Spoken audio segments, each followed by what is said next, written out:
Yo, what up, Fight World? It's your boy Ego, and I'm back with some more boxing.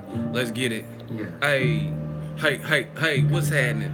Zone 1, Zone 2, Zone 3, what it is, pimp? Yeah, y'all know how to do a little TI.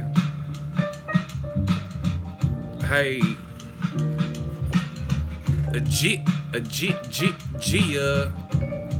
we back up in it. I said we in it. I said we back up in it. For a quick minute, we back. Death Row East, believe in that. Okay. Yeah, I want to talk some boxing, people. I did a late night stream last night. Just ate some leftover Thai food, and I'm in the mood to talk some more boxing. Let's talk. Let's get it. Different things I want to talk about. Box Watch TV, shooter on deck. So what's Eddie saying then? Oh, we're going to get to it. I just got to wait for everybody to join so we can do it all at once, like one big family. D-Rock, what up? Boxing fans, what up? Ego's Army, what up? You're very fond of trees. Hit that like button. Y'all know the drill. Trees because we all originate from trees. Trees are our ancestors. What it do?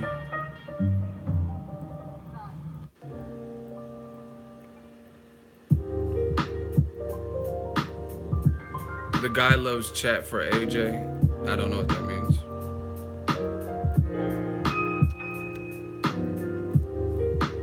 What guy?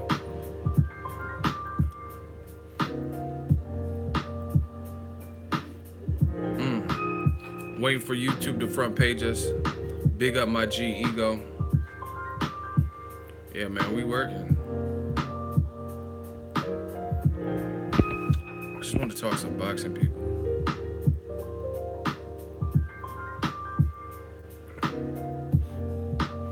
Make sure y'all smash the like button as you come in. Drop a comment. Ego, what's good? Philly in the building. What up, Philly? We're just gonna talk about some boxing, just different things. Holla at us, bro. Yeah, I'm just waiting for a couple more people to join. Ego, what's good from 413, New Mexico? We got at least one shooter on deck. Let's see if any more join.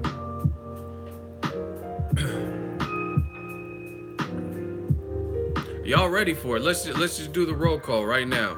Fuck it. Whoever's in here is in here. New York City, Uptown. Where y'all at? Where y'all from? City, state, zip. Rep, where you from? Bang, where you from? Let's get it. Drop cities, states. Milwaukee, okay. We got Milwaukee in the building. Philly, Baltimore, Jacksonville, Florida, New York City. What up, Ego? Lee Hart, where you from?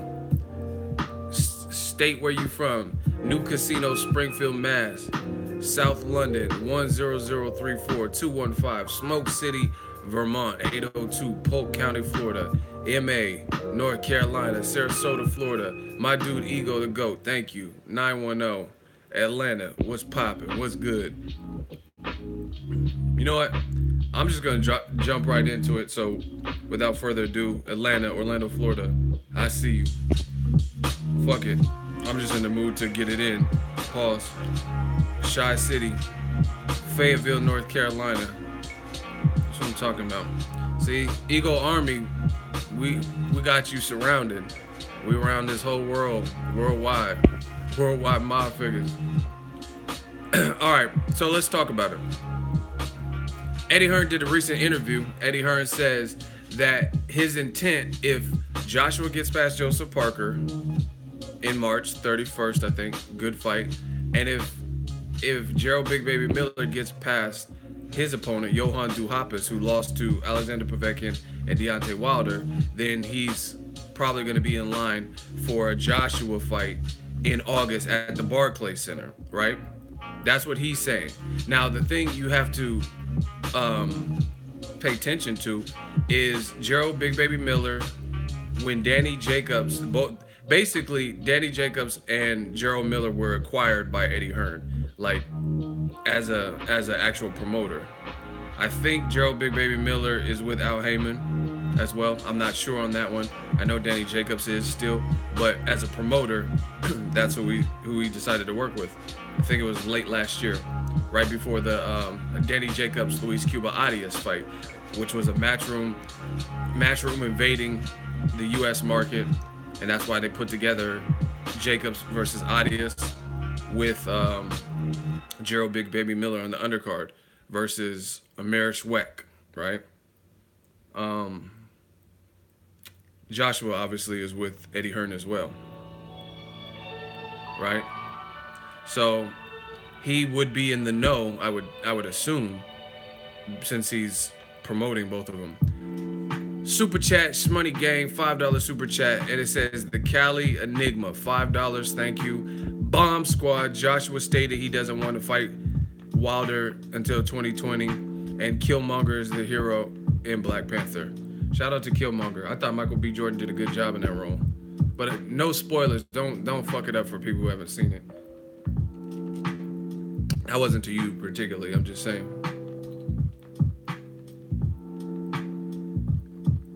Who's Wayne?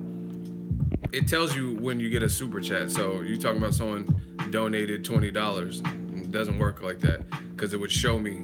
It tallies it up as I get the super chats. So you're lying. Anywho, now I'm not answering your question just because you're lying. But according to Eddie Hearn, that's what it is. He says if they both get past their next fight, strong chance that they'll fight each other, Joshua and Jarrell Big Baby Miller. Kyra says, I truly believe AJ would beat Wilder, but Joshua seems to be avoiding him. But see, this what I'm not trying to hear that, because if you truly believe, right? If you truly believe that he wins, then fight him. It's simple, you know what I'm saying? So maybe this always happens. Maybe the fans have a different level of confidence that the trainer or promoter or fighter, depending on what situation you're talking about, doesn't have. It's simple because, I mean, there's a chance Joshua could beat Wilder, but at the same time, why not fight him? I told you, 2018, I'm so glad I came up with this mantra, because you know I have to have a yearly mantra that we stand by, right?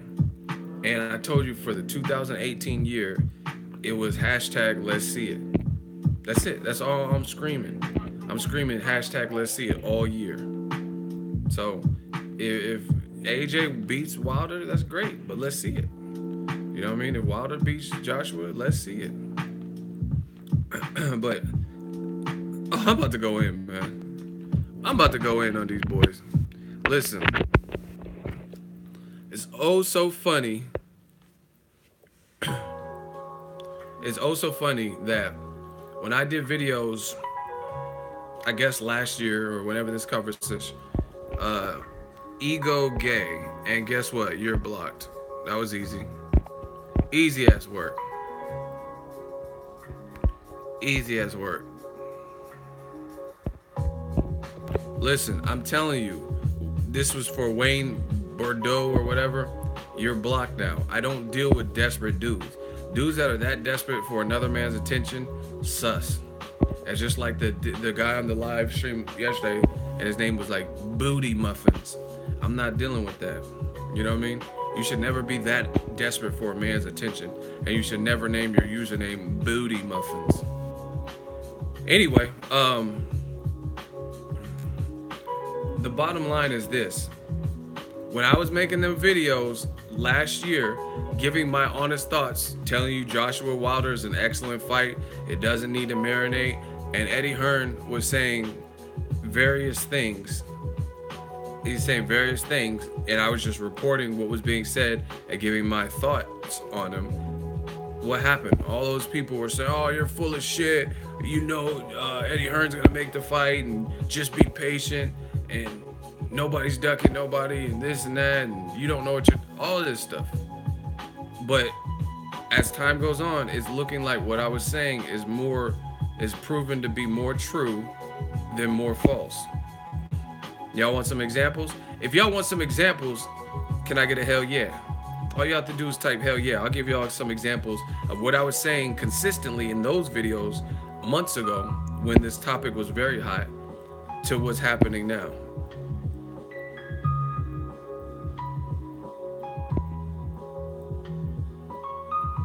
All I need is y'all to put hell yeah, and we can break down some of the examples. See, I'm telling you, man, this is a new breed, new day in the world of boxing. We don't just talk about it, we be about it. I don't just give my opinion and I have no way to support what I'm saying or anything. I'll tell you, I'll show you, I'll give you examples, factual examples. Some of my thoughts are opinions, but I can give you a lot of factual examples, and I can direct you to where the information came from, credible sources, stuff like that. You get me? It's not like I'm just like making up fake Eddie Hearn interviews and I can't link it back to the source, right? But here it goes. When I was doing the videos and live streams, right? All right, we got our first hot seat. Y'all want to interrupt me? Okay, now I'm gonna interrupt you. You in the hot seat. Pasha 92, you are biased as fuck. What if I said that was biased as fuck? And once again, see, listen, I'm telling you, you guys gotta peep the code words. Why would you come into a live stream where Mr. Bias, the bias guy, is speaking and hosting the whole show? I got no co-host, I got no special guest, but you come onto a known biased person's channel. Why watch the video? Why would you even care what I have to say since I'm biased as fuck? See, y'all gotta do the math. Y'all gotta really ask yourself if these fans believe that in which they say. Because again, if someone's a known bias, it's not like I'm the president of the United States like Donald Trump. So if you have feelings like, oh, Donald Trump's biased or he's racist or whatever, that's because he's the leader of the free world. You know what I mean? So you have no choice but to pay attention and watch and study what Donald Trump is doing, because it could affect you. But there's millions of boxing videos and there's hundreds of boxing channels. Why come to mind? Why come to mind if I'm biased as fuck, as you say? What would be the point? Come to my live stream where I'm the only person on here right now. Like I didn't say, oh, special guest Scooby-Doo. Okay, now you cop and please. Now he says you brainwash the public. I respect you though. So I'm biased as fuck, but you respect me. Why would you respect someone who's biased? And two, how did I brainwash the public? Give one example. Listen, this is what we do on the hot seat. You got to start giving some specifics. That's already strike one. Give specifics of how I brainwash the public. I'm not brainwashing anybody. You guys are free to think however you want, date whoever you want, watch whatever fights you want. You know what I'm saying? Like, I didn't brainwash anybody. This is not no cult, you know what I mean, where I say, hey, if you don't listen to me, you have to commit suicide and eat cyanide. You know what I'm saying? So what are you talking about? How do I brainwash anybody? I give you my opinions on my channel.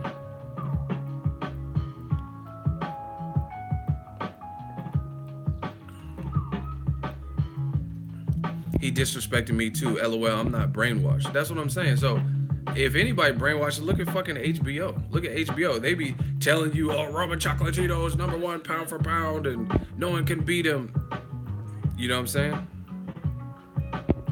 So where's the dude that's copping please? You don't get out of it because you cop please. You try to throw dirt on my name, now we're gonna throw dirt on your casket. That's the way of the world. So without further ado, you already have one strike. So please explain how I brainwashed anybody. Explain how I'm biased as fuck. See, I'm telling y'all, it's easier to type this stuff than it is to expose me or whatever you're trying to do. You know what I mean? Oh, you're so biased. Okay, give one example. Give an example of what I did that was so biased. Give an example of how I brainwashed anybody. I'm not hypnotizing you. You're getting sleepy. You know what I'm saying? So once again, it's easier for you to just do this or do this and say the shit than it is for you to actually prove it. Once again, strike two. His response is, why is Deontay Wilder not popular in the US? What the fuck does that have to do with me being biased? Asking a question that has nothing to do with the question. You see, look it. He's pro since 2018 or 2008 and Olympian. What does that have to do with you answering my question? That's really strike three, because all your responses have nothing to do with me. I'm not talking about Wilder. I'm not talking about Joshua. Not talking about Eddie Hearn. I'm talking about what you called me. That's what you in the hot seat for. Not what you're not in the hot seat on Deontay Wilder's popularity. You're in the hot seat because you just said I was biased as fuck. So when you gonna get to that point? Get to the point where I'm biased as fuck. Not bringing up Wilder or any other heavy Evander Holyfield. Get to that part. You have one more opportunity because you already have 3 strikes. So you should have been out. Ducking the question. It's cool. Easy ass work. It's cool.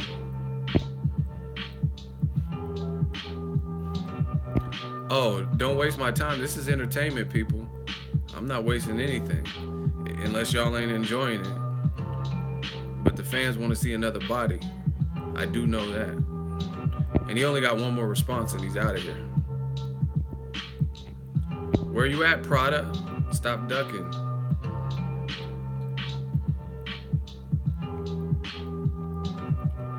See, the fans killing you. Someone said, and Joseph Parker's a financial draw, LOL. I mean, real recognize real, man. All right, do I have any shooters on deck? Announce yourself. If I have any moderators, aka shooters, on deck, please let me know you're here, so I know who's. Okay. Box Watch TV. Count to 15. If Prada 92 has not responded, you know what to do. If he has not responded in 15 seconds, because the show must go on. One monkey don't stop no show. You know what I'm saying? See, you already on the timer, so hope it was worth it.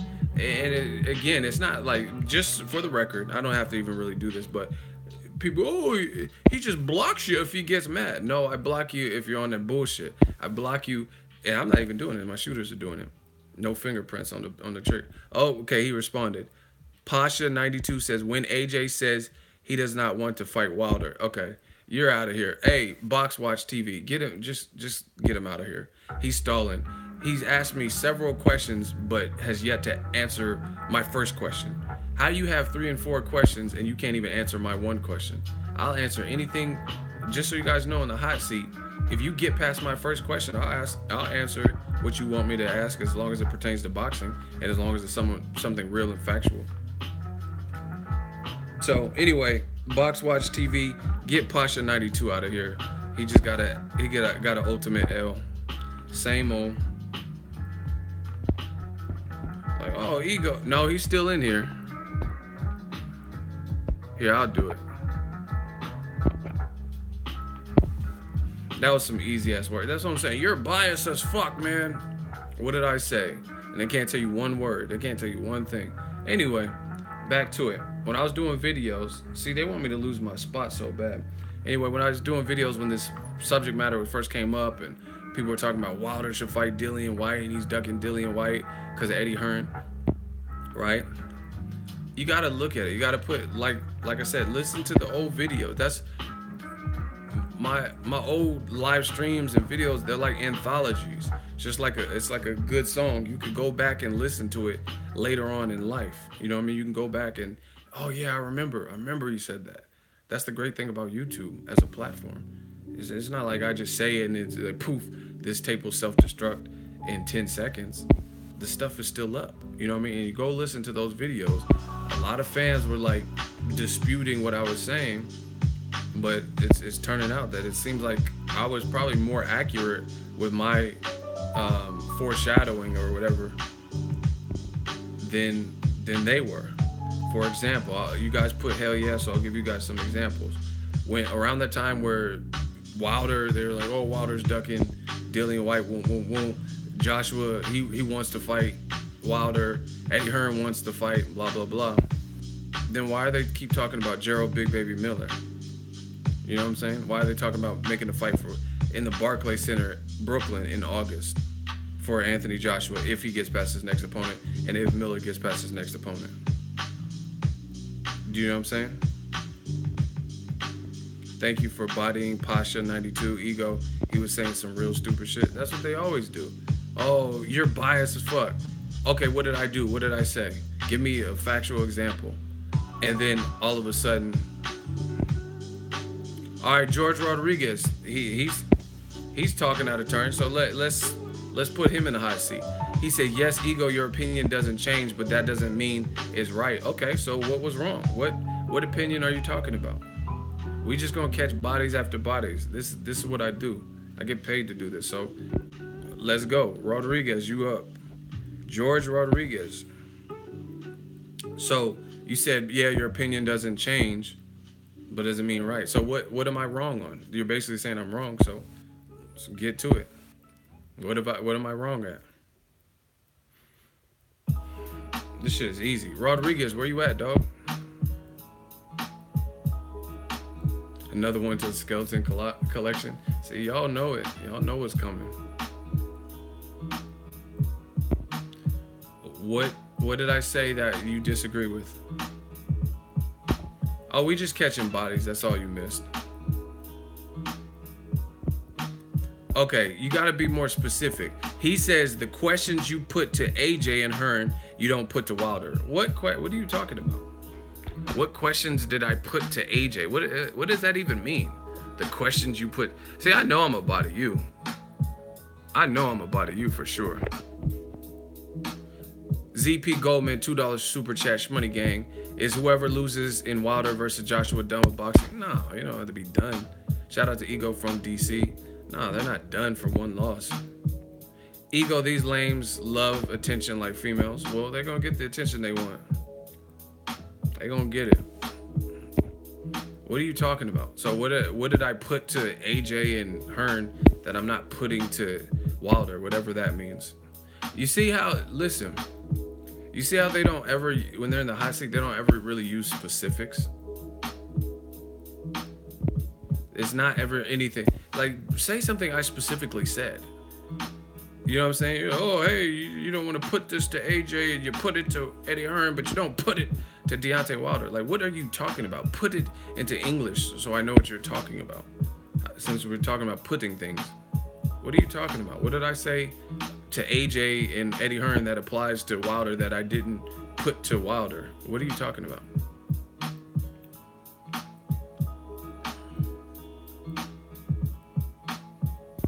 Hey, that boy, you can get it next. I promise you I'm not playing today. So you can get it next. You want to help him out? That's cool. You help him out. You join him in the casket. Where is this dude at, man? This is the name of the game. Say something crazy, get in the hot seat, and then you just disappear. So what if I put to AJ and Eddie Hearn, as you say, that I haven't been willing to put to Deontay Wilder? I don't get it.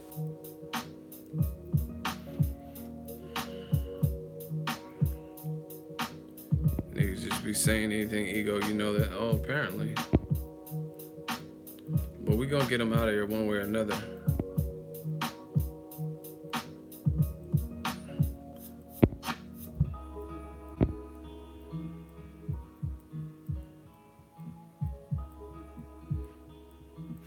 Where's Rodriguez at?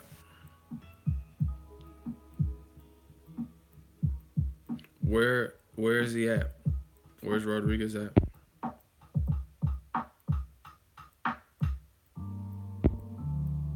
Where is he at? Once again, I'm just telling boxing fans, y'all gotta question the people in the comment section that care about more about what I'm wearing, what my lips look like, what my beard looks like, what hat I'm wearing, than the boxing talk. I don't give a fuck. That's the point blank period. I'll wear a fake mustache if I want. And one of them glasses with the built-in, like, I don't care. I don't care, so you shouldn't care. Anyway. Where's Rodriguez at, man? Rodriguez took a knee. Oh, you on that Kell Brook, huh? Had to take that knee. Oh, you're cool? Okay. Is that supposed to hurt my feelings? Oh, he said is you're cool. Rodriguez, where'd you disappear to? See, this is why. All right, he's done because he's definitely wasted plenty of time. Let me find him. Hold on, everybody. Don't try to resurrect yourself because I'm already hunting you down.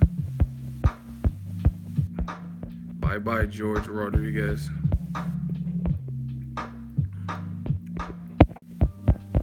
Okay, so he's done. George Rodriguez, another one bites the dust. Let's go. Who next? I'm on my Sam Peters shit. I won. Who next? YouTube kicking me out the chat and shutting down my whole phone, G. See, it's them hackers. They was trying to get me, but I found a way against it. Update your phone if you have an iPhone, because I had to update mine. What up, Ego? What's up? Yo, AJ, keep up with the BS. Somebody gonna beat him. Listen, like I said, a lot of what I was saying seems a lot more. Yeah, you gotta. There's this new bug or something. You gotta update your iOS if you haven't done it already. I did it and I haven't had any problems really. Ego Army motherfuckers, y'all know. Like I said, a lot of what I was saying then is not being proven wrong, or like I was way off now, because like I said, why Joshua beat Carlos Takam, Eddie Hearn was in the ring, and he was like, oh yeah, the Deontay Wilder fight's a massive fight. It needs to happen. It will happen next year. It will happen. But why are we going through Joseph Parker? Why are we going through what's the name? Possibly fighting Jarrell Big Mary Miller. All this for Joshua Wilder. It's like, are you hoping that Wilder loses, like by keep fighting? Like if he takes 2 more fights in the meantime, you're hoping he like gets banged up or loses or looks more vulnerable? Like, you know what I'm saying? I don't get it. Like, see, this is the thing with I told you guys yesterday, no trainer, no fighter, no promoter is going to be able to convince me, the consumer who spends money in this sport, what's a good fight. You can't tell me what's a good fight when I know what I want to see. You know what I mean? Right or wrong. Even if I want to see a fight and it doesn't live up to expectations, it's boxing. That's happened before. But at the end of the day, you can't convince me otherwise. You can't convince me that Joshua Wilder won't be a great fight. And realistically, a lot of you morons are thinking like this is some attack on AJ or I hate AJ or something. The thing is, I respect AJ and I think he's a damn good fighter, which is why I want to see the fucking fight. So it's actually contrary to a lot of the dumb shit that you guys say, but you fans want to protect meaningful fights from happening, which is stupid. You know what I mean? If I didn't respect AJ, if I didn't think he was a good fighter, then I wouldn't give a shit if he fought Deontay Wilder. I'd rather see Wilder fight Tyson Fury. But the fact is, it's a good fight, and I know it's a good fight, and I know either guy has a strong chance to win, so I want to see it. Period. But see, in this dumbass millennial new wave or new age of boxing fans, now they take it.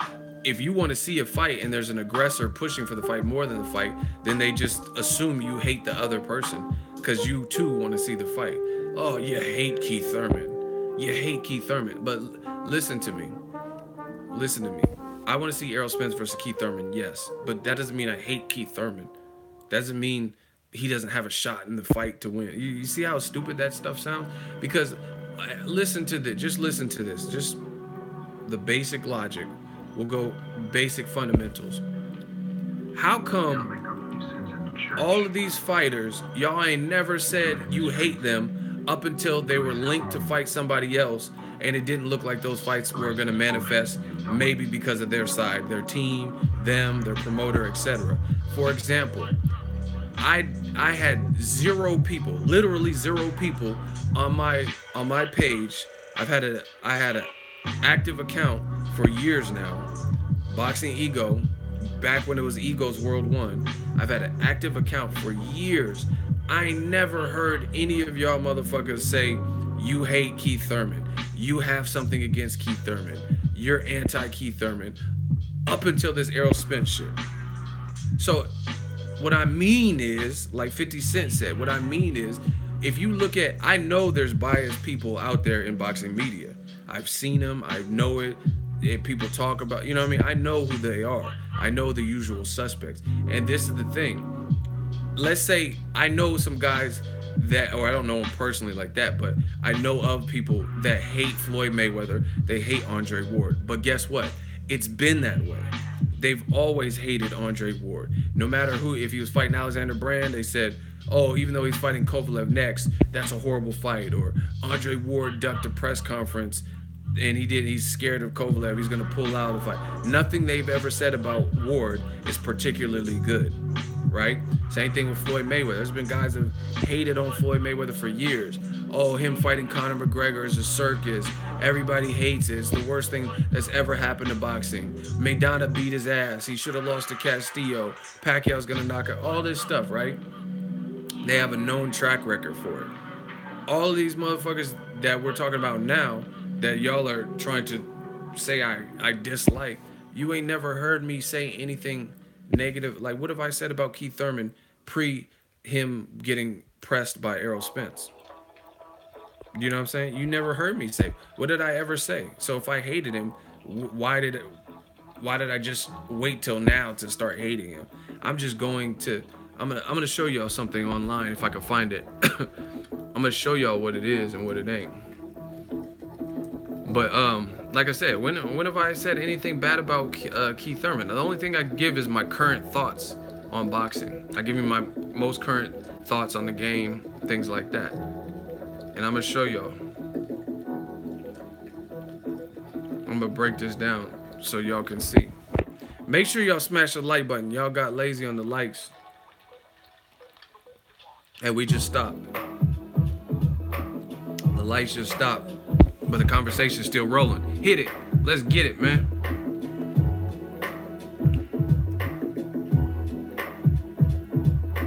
Here, I'm gonna show y'all.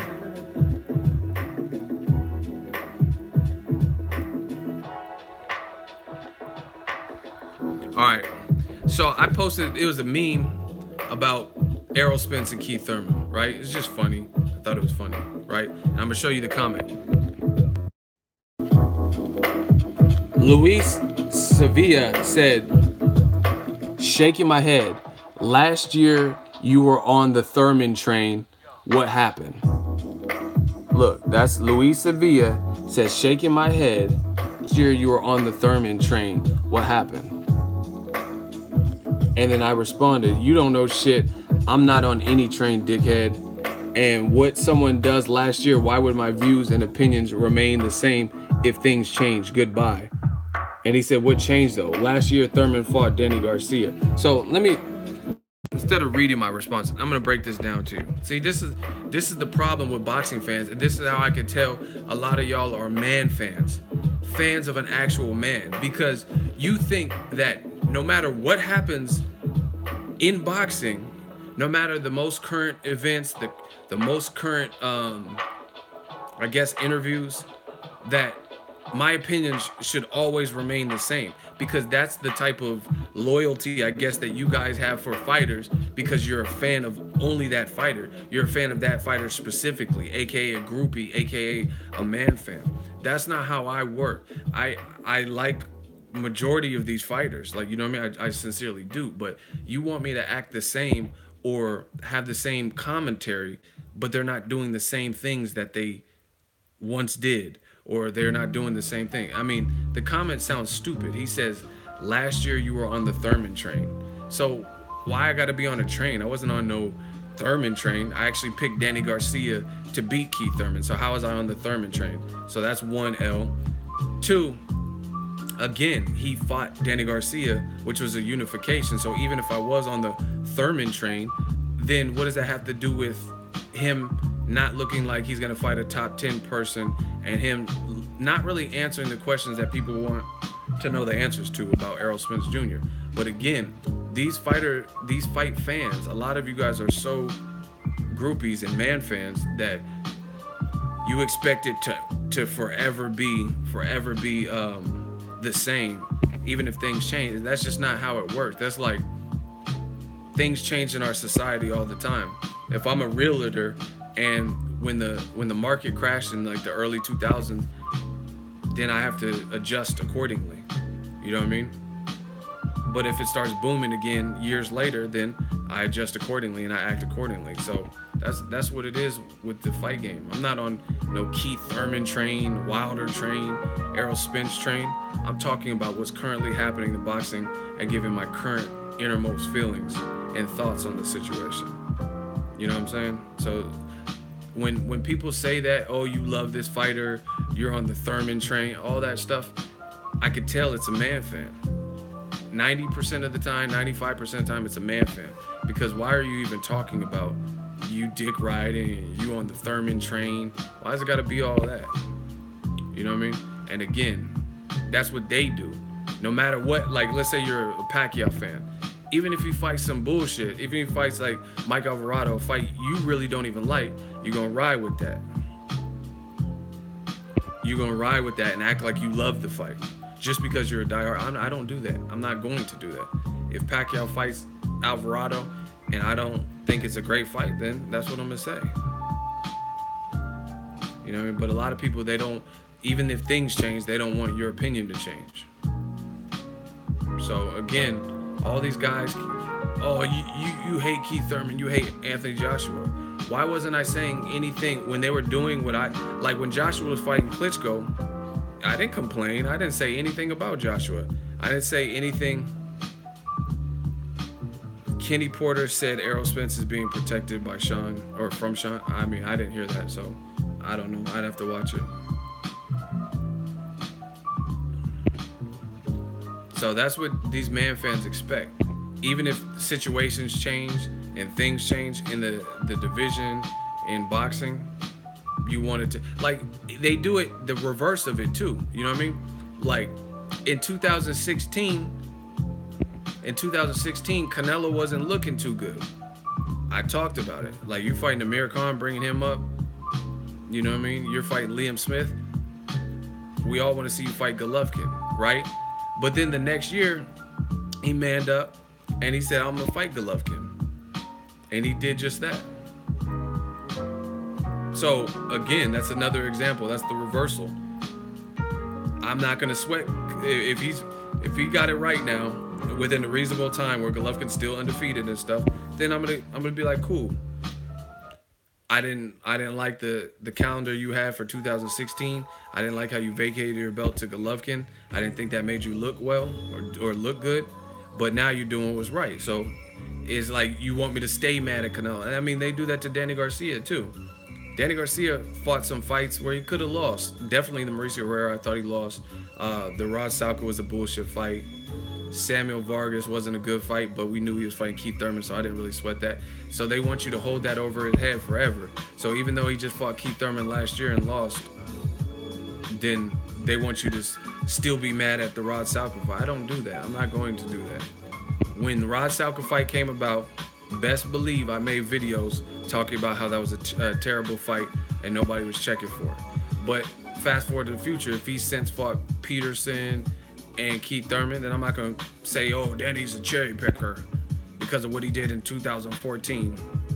You know what I mean? That's what these man fans do. They want you to, whatever views you have, they want you to stubbornly cling to them despite what's changed in the division or what's changed in that fighter's career, which is stupid. And that proves that it's a man fan, or it proves that you hate this fighter. Anywho, the whole Joshua's thing is like, Jarrell Big Baby Miller, that's my dude. I'm not saying it's a terrible fight, but you know the world wants Joshua versus Wilder. So why do we keep putting that off? You know what I mean? And when I was making the videos and live streams, a lot of y'all had a lot to say, especially a lot of y'all in the UK, man.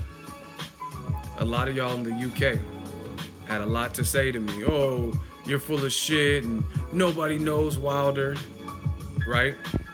Peep this. Remember when Eddie Hearn did that video and he was in New York, I think promoting the Jacobs fight or for Fight Week, and he asked some random ass person in the New York sidewalk who Deontay Wilder is, and the guy was like, who? Who? Duran? Or he said something, you know what I mean? Who is that? I don't know. Does he play football? Jarrell Big Baby Miller is from New York, but if you ask random motherfuckers who don't even know boxing on the sidewalk in New York, if you ask them who Jarrell Big Baby Miller is, they would give you the same type of reply. You know what I'm saying? So why doesn't Eddie Hearn do that to the fighter he's promoting? Why does he go to that same sidewalk where he did that trying to put Wilder on Front Street and make a spectacle? He's like, oh yeah, if AJ fights anywhere in London, they all know him. Blah blah blah. Okay, so since you want to match AJ with, you want AJ to come to the States potentially to fight Jarrell Big Baby Miller. I mean, what's the deal? Ask people on the sidewalk if they know who he is. Again, if you're boxing is a small niche. Do y'all say niche or niche? Anyway, it's a small community. You know what I'm saying? Like when I started covering fights, I see the same motherfuckers at different fights typically. You know what I mean? It's a small niche community. You know what I mean? So if you ask someone outside of the niche, they're not gonna know who Deontay Wilder is, Anthony Joshua, or Jarrell Big Baby Miller off a name. You know what I mean? So that's what I'm saying. That's what I'm saying with what Eddie Hearn did. Like, you try to embarrass, oh, nobody knows Wilder. You know what I'm saying? You're trying to embarrass him or whatever, but you're talking about bringing Joshua to America to fight Jarrell Miller. I mean, it would have the same type of results. It would have the same type of results. If you ask who Jarrell Miller is or Anthony Joshua, they probably wouldn't know either of them. So that, I told you, that was a weak point to make. That wasn't like a strong, oh shit, oh that's 100% proof that people don't want to see Joshua Wilder because some random motherfucker in Manhattan or some shit didn't know who Deontay Wilder is. That, and a lot of you motherfuckers was supporting it, especially in the UK that I seen. Y'all was like, haha, Eddie, he got him, he got the bloke, he was, haha, he destroyed him. He didn't do anything. He asked a random person. You know what I mean? And like I said, if you ask, why didn't he ask him who Anthony Joshua was? Same thing. That guy wouldn't have known that guy either. He wouldn't know Jarrell Big Baby Miller. The other thing is, it just, like I said, I always say this. I'm starting to become Ego Stradamus for real. Because you listen, I predicted this shit in Tupacalypse. I predicted this shit. Listen to what people say then and listen to what people say now.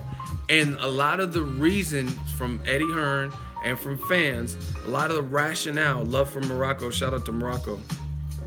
A lot of the rationale that we got from Eddie Hearn and or fans regarding Joshua Wilder, it's not adding up. It's not adding up at the moment. You know what I mean? Oh, nobody knows Wilder's name. He doesn't. Just listen. Listen to what people say. Study the game. I'm going to give y'all the rules to the game. Study it, right? Hey, D Bevel be on it. He be on his music. I wonder if ever got a ghetto. Yep, that's what that's from. But just study the rules, man. Just listen. Listen to what people say. Man, we can sniff out the bullshit. Ego's Army, we getting strong, man. But just listen. Listen, that's all I implore you guys to do. Don't take my word for it. Listen. Study. Study the tapes, right? And the bottom line is, all of those fans that were riding with this notion, oh, why should AJ ever give Wilder a fight? He hasn't sold out a stadium. Are you full of shit? And then remember, listen, study the tapes. Listen, those same people were saying that Wilder, right? They're like, Wilder, he hasn't sold out a stadium. Why the fuck would Joshua come out to the US for Wilder when Joshua's the A side? Okay, fine. Then why is Eddie Hearn currently talking about, hey, if they get past the next fight, right? They get past their next fights, then we might bring AJ to America to fight against Jarrell Miller in Brooklyn. Wait. See, what the fans want to do is they want to have their cake and eat it too. but we come to spoil the party. Because I remember what you said. I remember what you said. And even, I tell you guys all the time, I am willing to put myself in the shoes of your perspective. That's not a problem for me because I'm objective, right? But all of those people just a couple months ago who were saying all this bullshit about how Wilder hasn't sold out a stadium, he's not made that much money in his whole life, and nobody knows him in New York, and he's not a big draw, and why should Joshua come out to the States to fight Wilder when he's the A side, and all of this. Wilder should fight Dillian White. Where is all of that stuff now if the promoter of both fighters is now telling us, guess what? Joshua might come to the States to fight Jarrell Big Baby Miller. Again, Jarrell Big Baby Miller is my dude. No disrespect to him. This is to the fans who said the dumb shit. If you can make a reason and rationale for the Miller fight happening in the States, then why couldn't you do that for the Wilder fight? What happened to, oh, he hasn't sold out a stadium? Jarrell Big Baby Miller hasn't sold out a stadium, and his last couple of fights have been co-main events, not even main events. At least Wilder, every time he's fought in recent memory, he's at least the main event. You know what I mean? But Wilder, Gerald Washington, I covered that fight. That wasn't the main event. That was on the undercard. He fought on the Danny Jacobs, Luis Cuba Arias undercard against Marish Weck. So he's being a co-main event. In reason, these are factual things. You guys can research, go watch the HBO telecast, go watch the Showtime telecast. You guys can corroborate this. T. Machiavelli, $2 super chat, Shmoney Gang, right? And then on top of everything else, all those same people depicted Wilder as like the worst option, but he at the very least, if you beat the motherfucker, you get a belt. If you beat Jarrell Big Baby Miller, that's a good scalp, a good name on your resume, but he doesn't have a belt. You know what I'm saying? So VH1 style, where are they now? Where are all those fans that were jumping in my streams and saying I was full of shit and making all these reasons that AJ and Wilder didn't make sense? I'm waiting. Vindication is mine. So all that shit was bullshit from the fans. Oh, Wilder hasn't sold out a stadium. Well, neither has Jarrell Big Baby Miller. And Miller has been fighting on co-main events instead of main events. So when you talk about popularity or who's known, Wilder has received probably more exposure because he's at least on the main events. When I was in New York for Wilder's last fight with Bermane Stavern, there was posters on like mailboxes right in front of Best Buy. You know what I mean? You've seen billboards. You don't always see a billboard of Jarrell Big Baby Miller's fight because it's not the main event. You get what I'm saying? All right, that boy wants to get ether. He says it's also just speculation. Yeah, of course, it's speculation to a degree, meaning they have to get past their next fights. But the thing is, the promoter of both of those fighters says he wants to stage the fight. So why would I not believe that that's what he intends to do? If Eddie Hearn promotes Jarrell Miller and he promotes Anthony Joshua, and he's telling us as a public, two fighters that I promote, I want to make them fight in August if they can get past their next fight and look good or whatever, then why would I just be like, oh, he don't know, when he's in control of both of their careers to a degree? That's what I'm saying. And again, Joshua Wilder, this is what I'm telling you. Joshua Wilder is the fight that the fans have been wanting to see. The casuals just repeat the same bullshit excuses from the promoter of their favorite fighters.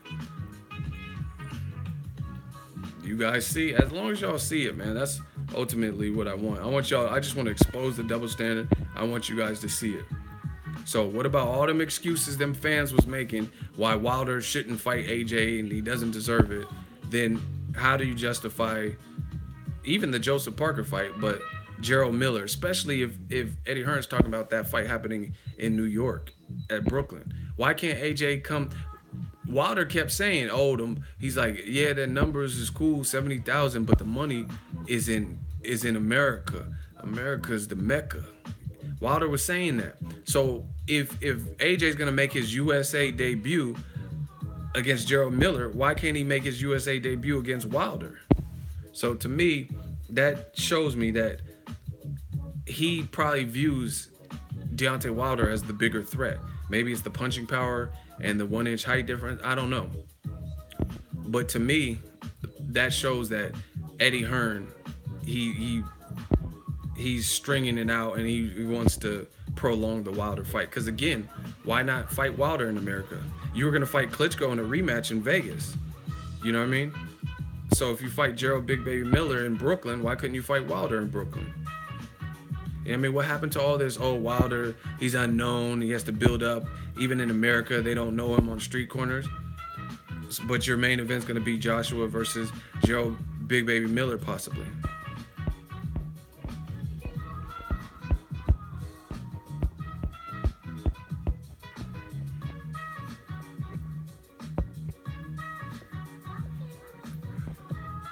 George Rodriguez, didn't we just block you?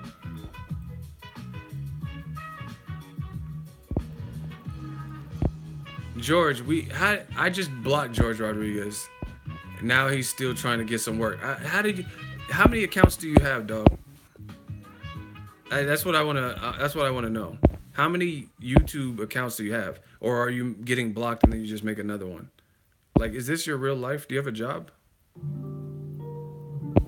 So you got blocked on one account. I just want people to know how desperate you are. You got blocked on one account because you got bodied in the hot seat.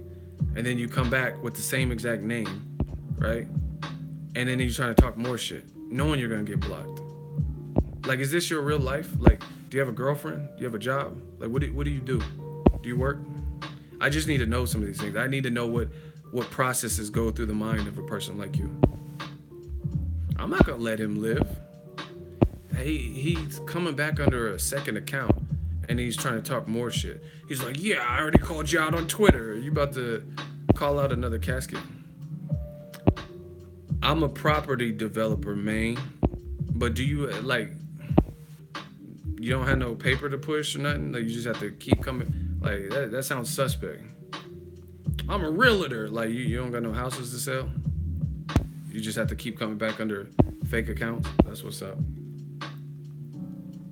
Listen, you guys tell me what it is. This is the same guy that says, Ego, you're biased as fuck. Then I battled him, gladiator style. That's why it's so raw to see me, because I'm battling lions, right? All the people, all the detractors, all the people coming for me and all this, right? I'm battling them in front of you so you guys can see, right? He loses, doesn't have a sound argument, gets blocked, and then he comes back. So you gotta, I just want y'all to ask yourself this. Ask yourself these questions. I'm biased as fuck, but you have to keep coming back. Wow, he's back again. Hey, bro, you out of here. He just came back a third time. Again, why do y'all care so much? Why y'all care so much to see a biased person? Your first statement to me was I'm biased as fuck. So why is it that serious for you to keep coming back into my channel in the live stream and fuck with Ego's army? I don't understand that. Like, I'm not a Justin Bieber fan. I don't really fuck with his music, buy his albums, so I don't go to his concerts. I'm not fucking Bieber, you suck, bro. Fucking worst concert I've ever been to. Shitty ass music, man. Like, I'm not doing that. I'm not going into Belieber groups and shit and leaving comments and stuff. So I just don't understand it. I don't understand it, man. Talking about he a property manager. How you a property manager? You can't even manage your own life. You can't even manage to get out the fucking hot seat. But you a property manager. Okay. Anyway, so we'll see. I mean, obviously, Joseph Parker, he seems focused. So, you know what I mean? Strange things have happened in boxing. Buster Douglas versus Tyson, stuff like that. So, you don't know. You don't know. Same thing with Wilder's fight. He has a dangerous fight. Luis Ortiz. So, we have to see how it all plays out. Miller, how he looks and all that. But according to Eddie Hearn, right, he's saying that that's a possibility. Joshua versus Miller. But again, my point is this. What happened to these motherfuckers who is in my live streams, who is mad at me, making 1,000 different reasons why Wilder doesn't deserve the fight, and watch them now justify. This is what the man fans do. Now they're gonna justify if Joshua comes to America, like Eddie Murphy coming to America. If he, oh, they're gonna now justify if Anthony Joshua and Simi come to America and fight Jarrell Miller. The same motherfucker. This is the cold part about boxing. The same motherfuckers that was saying Wilder don't sell. He's unknown in America. He doesn't sell out stadiums. It's the biggest paycheck. Why would Joshua travel for him? Won't, won't, won't, won't. But now somehow the Miller fight, they're gonna say that makes all the sense in the world. Crazy. Listen, y'all listen. Y'all do too much. Kush Maroon says Wilder's looking past Ortiz might be his downfall. A lot of people will be upset.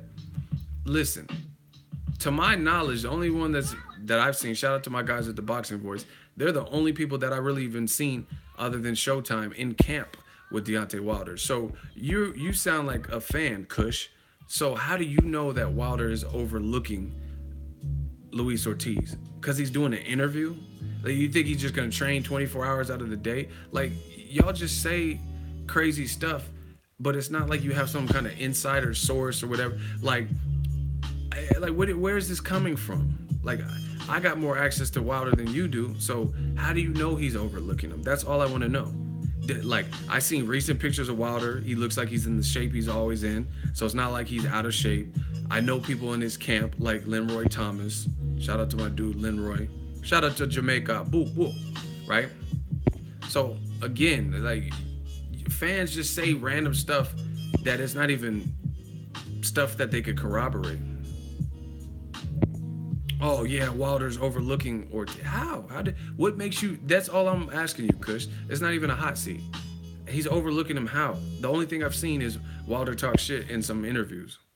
But again, it's not like he's going to train 24 hours a day.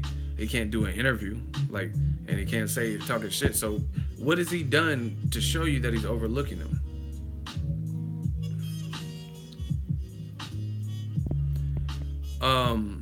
Matthias says, Ego, what happens if Wilder loses? I mean, what do you mean what happens? If he loses, he loses. It's boxing. Like, y'all always ask questions like, you think my life is changing or is... I mean, shit, what happens when Brandon Rios just got knocked out? You know what I mean? He took a L. It's a loss.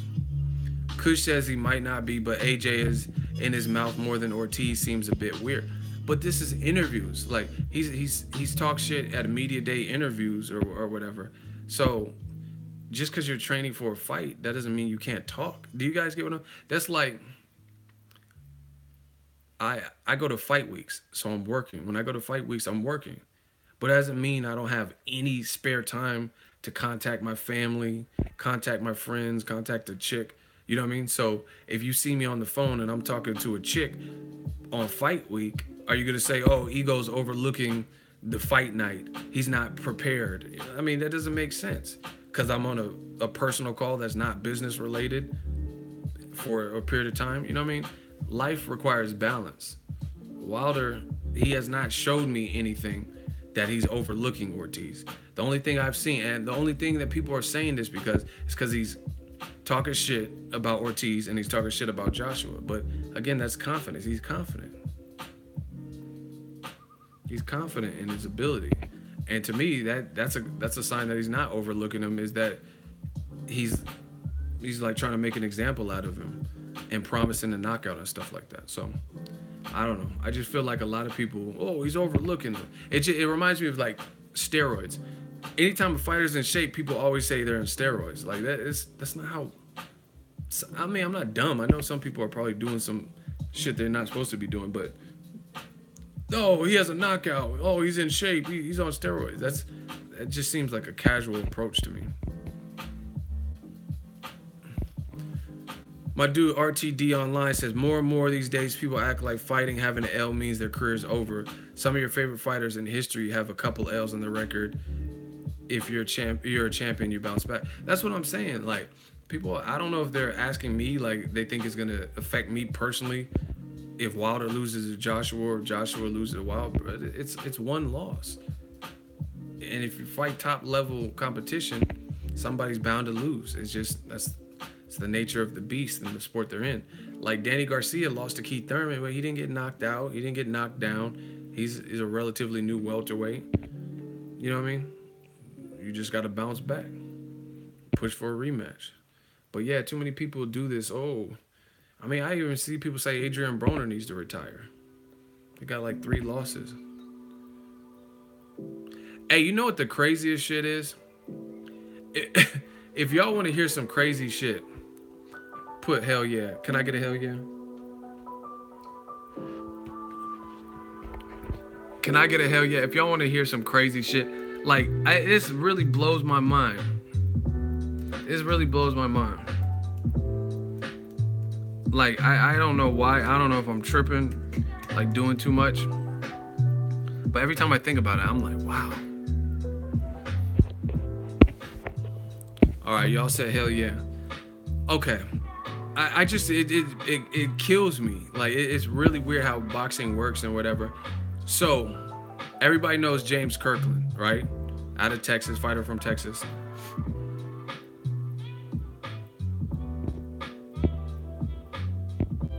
Everybody knows James Kirkland, right? Okay, cool. The craziest thing is James Kirkland, if you look at his resume, he has 2 losses. He only has 2 losses in his whole career, and he has like 30-something fights, 34 fights. But for whatever reason, it feels like James Kirkland has like 5 to 8 losses. Do you know what I'm saying? Like, it doesn't feel... Excuse me. It doesn't feel like he only has 2 losses. You know what I'm saying? Hold on. That man has 2 losses. But it really, I don't know why, when it comes to him, it really feels like he has way more losses. You get what I'm saying? Like, Amir Khan has more losses than James Kirkland. Adrian Broner has more. Pacquiao definitely has more losses. Marquez has more, you know what I'm saying? And that's just crazy, because when you think of James Kirkland, people say, oh, he's shot Warren, and where is he? He's done. You know what I mean? And he only has 2 losses. Crazy. Crazy. I think maybe it's his style of fight, and like even his wins, like Angulo and Glenn Tapia, that were like hard fought. So maybe it feels like it, but you can't even say that, Orlando. He says because they were KO nasty. Amir Khan has more losses than him, and he has nasty. His Canelo KO was nasty. His Bradis Prescott and his Danny Garcia were all bad losses. Pacquiao got knocked out worse than, or at least equivalent too. When he got knocked out to the headshot, he got knocked out by a body shot, and he got knocked out viciously by my dude Juan Manuel Marquez. So at the end of the day, I mean, James Kirkland ain't been knocked out any worse than Pacquiao. Period. When he lost to Canelo, that's probably about equivalent. I think the Pacquiao loss might have been worse. The Marquez knockout might have been worse than the Canelo knocking out, what's the name? And Ishida's not even a big puncher. He got knocked out by him. So, you know what I mean? It's just crazy how the game works when you think about it. Yeah, people really thought Pacquiao was dead. But yeah, man.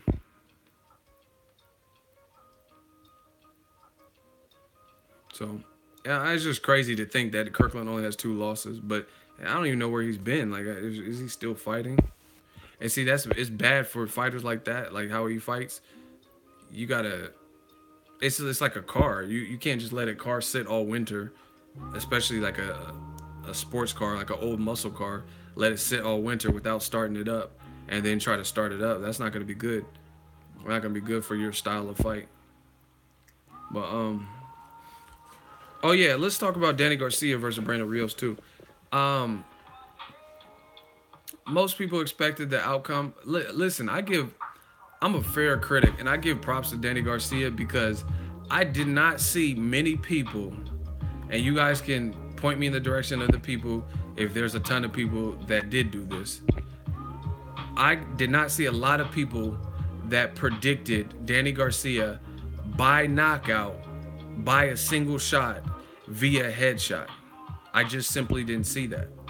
Shout out to the Cali Enigma, $5 Shmoney gang, gang, gang. He says, remember Joshua made reference to Wilder's experience, said he needed more fights, not mention Eddie Hearn's dad said he don't want the Wilder fight. Yeah, we'll talk more about the Joshua Wilder shit. I'm going to talk a little bit about this Danny Garcia Rios thing to mix it up. But I really didn't see, like, people were saying, oh, Rios is a cherry pick, he's a punching bag. But I didn't see nobody really calling for nobody of importance or nobody with a major channel or whatever. Even if they're picking Danny Garcia, I didn't see him, oh, he's going to knock him out with one single shot. So fuck the bullshit. All the people that hate Danny Garcia and stuff like that, you got to give the motherfucker credit, because one thing, you call Rios whatever you want, but you can't take away his warrior credentials and you can't take away his chin. He has been known to take flush shots. This is, I mean, he's done his whole career. His fight with John Murray, his fight with Mike Alvarado, both of them, Pacquiao. You know what I'm saying? He's been had a chin. So for Danny Garcia to time him and knock him out and have him that discombobulated off of a single shot, that was impressive. Because even myself, if you listen to me before the fight, I told you it was going to be a good fight, an entertaining fight, similar to the Robert Guerrero-Garcia fight. Just because the way they fight, just come forward and they're going to come at Danny Garcia, which gives them the most opportunities. But before the fight, I told you I had questions about Garcia's power at 47. You know what I'm saying? So he must, his power, he must still have some power. He has great timing. You know what I mean? Like I said, I didn't see, listen, I could have seen a TKO via like accumulation and the ref was just like, oh, fuck that, and like stopped it. Or like Tim Bradley did, body work, and then the body work gets him out of there if he wasn't in shape. But I didn't really see, I'm just being honest. I picked Garcia to win, for those people that ask me on social media and stuff. But just like most people, I picked Garcia to win. I didn't think he would do it with a single shot, because again, I had questions about his power. So I didn't think he would, you know what I mean, just feed that fight. I mean, the way Brandon Rios' head snapped and reacted to that shit looked unnatural. His shit went crazy. Like, that didn't look natural to me. So that's a testament to Danny Garcia's timing. Not just his power, but his timing, because that shit looked awkward. How Brandon looked like his head was finna snap off or some shit. You know what I'm saying? That didn't look regular. That didn't look like what was supposed to happen to your head. Like, this shit hurt my brain just doing this. Am I gonna do Monday mail days again? Yeah, probably. I just been lazy, to be honest. There's a lot going on in boxing, and yeah, those videos take a little bit longer, so I just went on hiatus, I guess. Man, you gotta admit his head looked crazy when that shit looked weird to me.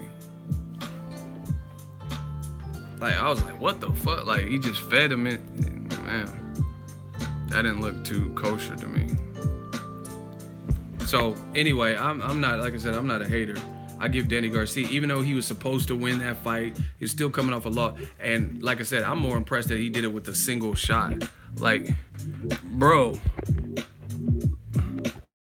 look at this. Look at how his head is. It looked like his shit finna fall off. That don't look right. Look like, you remember them? Do y'all remember them old Taco Bell commercials where people had taco neck and they were like, their neck was like supposed to be like fucked up from eating tacos at Taco Bell? I think Shaquille O'Neal was in some of that. Looked crazy. That, man.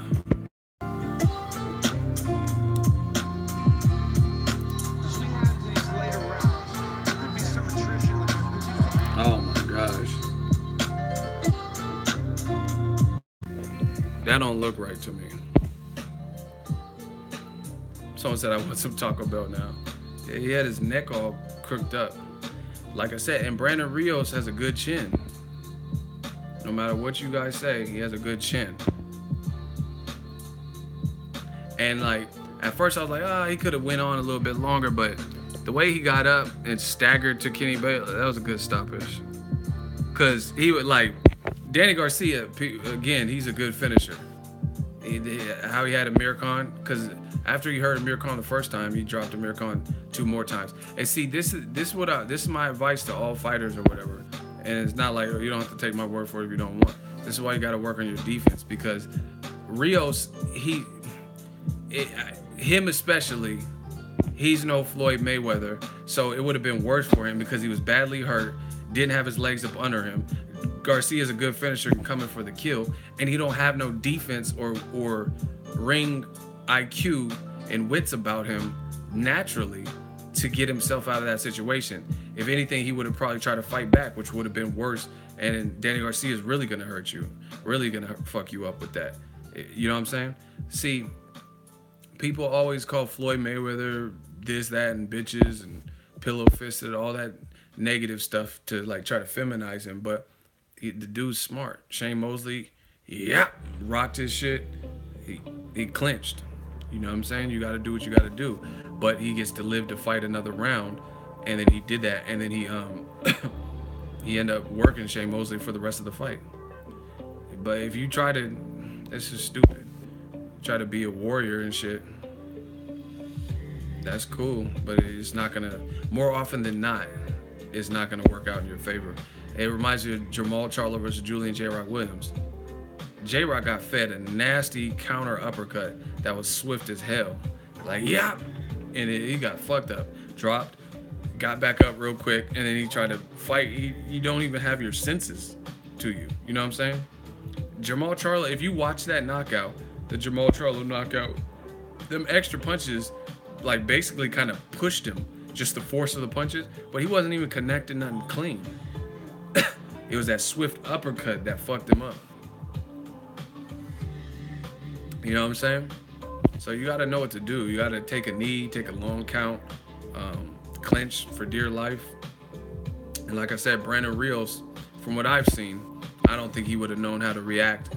He's not used to even being so badly hurt by a headshot. You know what I'm saying? So I really don't see him, after second viewing and stuff with the knockout, I don't see him surviving that. Danny Garcia still looked fresh too. Like, you know what I mean? He didn't look like he was gasping for air or nothing.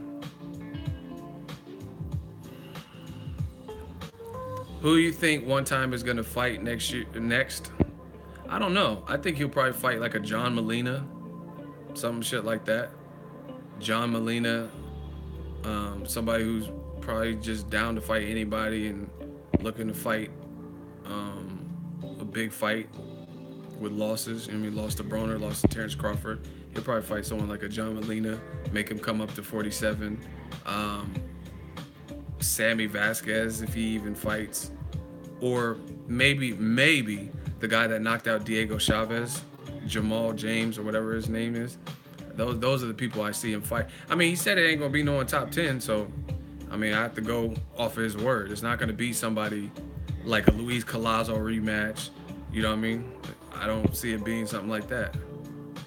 Keith Thurman, Thomas Delorme, yeah, I could see something like that. You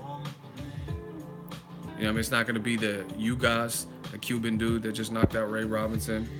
It's not gonna be Mean Machine. He's with Top Rank anyway. But yeah, shit, it might fuck around and be Samuel Vargas, who Errol Spence and Danny Garcia knocked out. Because he said it's a get back year. Why not Collazo? Okay, check this out. Why not Collazo again? Because Collazo had Keith Thurman stampeding like that scene in The Lion King before Mufasa died. That's why not Collazo. Collazo had Keith Thurman more badly hurt than anybody, including Sean Porter and anybody else that he fought. So even though he stopped Collazo in the end, that's not a get back fight. If you don't want to fight Jesse Vargas, then why would you want to fight the guy that hurt you like that you already got past? You know what I mean? And had you, like I said, stampeding. Oh, Keith. You know when you at school, you get that hall pass, your stomach's hurting. You gotta take that shit. That's how Keith Thurman dipped out. Like, oh fuck, that body shot was not feeling right. So yeah, he already got past Collazo, and Collazo hurt him that bad. I really don't see him fighting a guy like Collazo, coming off of an injury and the get back year and all that. No, that doesn't make sense to me. What the fuck? Why won't Joshua fight Wilder? I don't know. I don't know if it's. I don't know how much of it's Joshua, how much of it's Eddie Hearn. I don't know. Hey, that's a weird question, bro. Who gets more chicks, Jermell or Jamal? Why would I give a fuck about any of that? You know what I mean? First of all, I think one of them's married or some shit, or has a girlfriend. But second of all, I don't care. That's a weird ass question. They're twins anyway. Talking about who gets more girls. If they ain't giving no girls to me, I don't really care. See, y'all be weird. This new generation's weird to me. Like the people y'all respect as mumble rappers and Lil Uzi and Tekashi and questions like that. That's just weird stuff to me. You know what I mean? People who pocket watch. Somebody said on my Facebook, "Stop begging, you're so broke." Okay, I'm broke as fuck. Like pocket watchers like that. Weird. I don't know. I'm from the old school, so it's like some things, even as a joke, I don't really joke. Like I wouldn't even say that as a joke. It's just not funny. But hey, bro, how is Loma Checkers back, man? See, listen.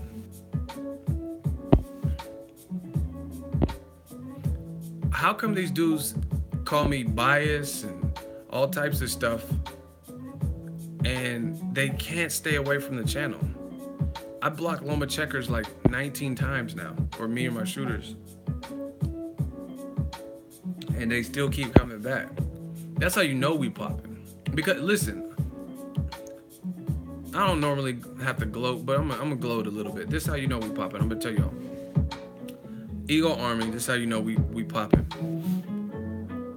Because they hate what's being said. They hate the message. They disagree with everything I say. They call me biased. They say I'm racist. They say this, that, and the third. Cool. But they can never prove it in the hot seat. Fine. They get blocked. Then they come back under all these aliases. When I know there's YouTube channels out there that say the exact opposite of what I say more often than not.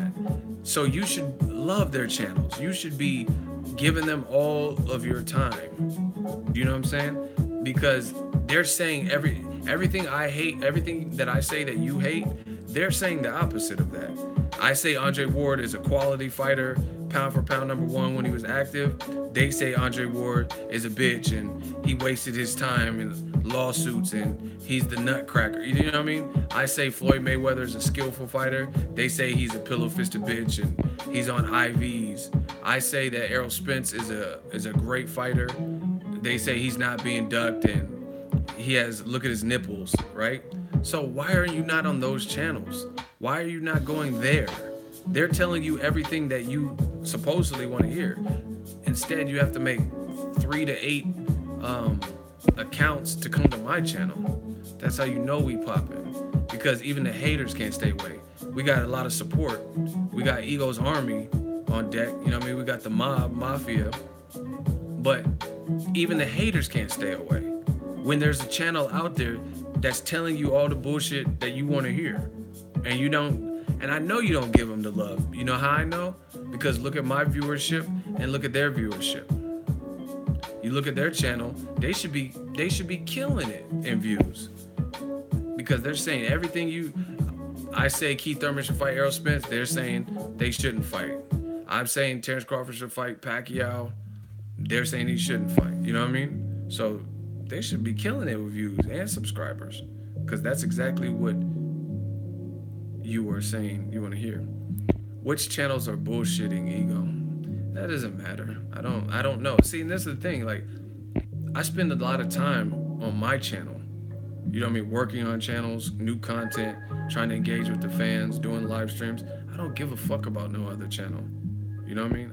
I really don't. I don't know if just, except for the people I know and they know who they are, right? I don't really care what no one else is doing. I keep to me, I do me and keep it pushing. That's it. So I don't really care. I don't have to worry about the next man's moves. Again, that's how you know, man. I'm trying to give y'all the rules of the game. People make all these diss videos about me and shit like that. What does that say about where are they? Because you're nowhere near my level, and you worried about what I'm doing and the videos I put out. And a lot of the motherfuckers have been blocked. A lot of the people have been blocked. So that's even worse. That's like a restraining order on YouTube. You got a restraining order and you still can't stay away. You know what I'm saying? You a stalker. You a stan. So, you know what I mean? I don't choose to worry about that. I told y'all, don't bring up no channels dissing me unless they verified like I am and they got as many subscribers, 100,000 or better. 100,000 or better. Because other than that, it's not worth it. Don't tell me about what no one else is doing. Ego, were you impressed with Triple G performance against Canelo? Absolutely not. I thought he was another Kovalev, but he proved he has a strong core and stamina unlike Kovalev. Nah, I wasn't impressed. I wasn't impressed with Canelo. I mean, they're impressive in spots, like certain approaches, but I keep saying the same thing. It was a closer fight. The Adelaide Bird scorecard, let's just be clear, that was some bullshit. That nobody deserved 10 rounds in that fight. But neither one of them, Canelo nor Triple G, for what the fight was built up. I was there. I was there live in the flesh, right? Right? And at the end of the day, they were saying it was Hagler, Hearns, and stuff like that. None of them fought like they normally do. You know what I mean? Like the things that Triple G excels at, he couldn't excel at with Canelo. For example, Triple G's normally a good body puncher and a dedicated body puncher. He landed 8 body shots. Triple G is normally great at cutting off the ring. He couldn't cut off the ring as well. Triple G, when he gets you on the ropes, that's your ass, Mr. Postman. Right? And when he had Canelo on the ropes, he was hesitant. Same thing with Canelo. Canelo's stamina doesn't always, in recent memory, hasn't looked that bad, but the type of pressure that was put on by Triple G, he looked tapped.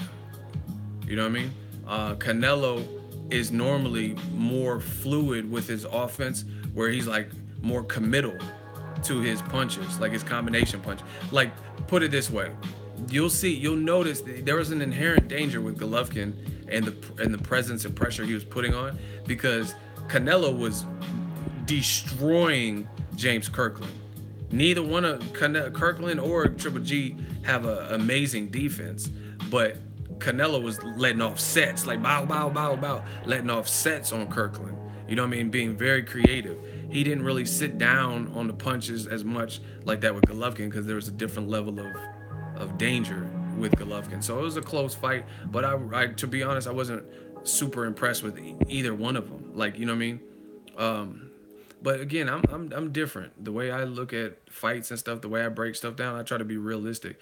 I was more impressed with Andre Ward versus Kovalev, because he came back from a deficit and started turning the fight his way. He was losing the early rounds, got knocked down on all fours, was hurt, and then he started turning around and actually making Kovalev gas out, even in the first fight. So to me, that was more triumphant. You know what I mean? Triple G and Canelo were just like both staying at a certain level. So I look to see them make adjustments in the rematch and see who can pull away more. But neither one of them was just like, that was their best performance. That's how I look at it, no matter who you had winning. Ego, you going to the Wilder fight? I'm going. It's my first boxing event. Also, yeah, Ward is the man. You think he's going to return? He tweeted that he's 199 and working. I might go to the Wilder fight. That's a good fight. I like it. I like the card, to be honest. They got, the card has, for those that don't know, Jamal Charlo versus Hugo Centeno Jr., but it also has Deshaun Flyboy Johnson, who sparred with Golovkin, prepared him for Canelo, sparred with Conor McGregor to prepare him for Mayweather. And he's fighting against that guy that Demetrius Andrade was supposed to fight. I forgot his name. Derevyanchenko or whatever. And then Andre Jarrell versus Uzcategui. Listen, I don't want to, you know what I mean, because it's not my place. I don't want to tell what's going on in Virgil Hunter's gym or whatever. You know what I mean, gym's strategies or whatever. But I watched that man, Andre Jarrell, spar against two known names. Like, I said known names. I think I said that kind of quick, so I didn't say no names. I said known names. I was there live, and he's preparing for the Uzcategui rematch, and that motherfucker was looking, he was looking sweet in there. And the guys he fought were known people. You know what I mean? And Andre Jarrell was looking, he was looking sweet. You know what, the I never watched Jarrell spar live. I seen him spar against Jalen Love. You know what I mean? He sparred Jalen Love. That was my first time seeing him spar live. The thing that's most impressive to me about Jarrell is how calm he is. You could tell he's just been fighting all his life and stuff. He had his hands low and you know what I mean? Just very relaxed. Who's SD? Everyone is going in on him.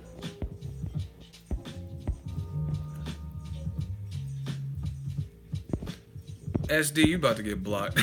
He said Mayweather should fight till he loses. You sound stupid. Let me block this fool. See, 2018, we got to destroy the haters. We got to get rid of them. You know what I mean? That's like a hater remark. Mayweather should fight till he loses. Who says that?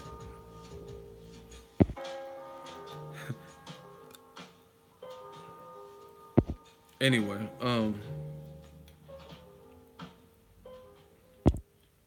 all trolls block. Yeah, we got to get rid of that. That's just dumb shit. You're not contributing to this environment. Yeah, but Jarrell was looking sharp.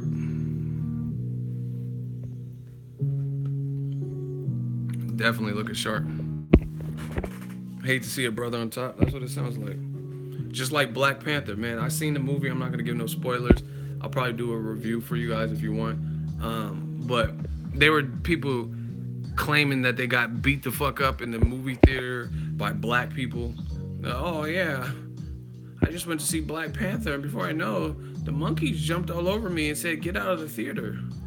Like, come on, man.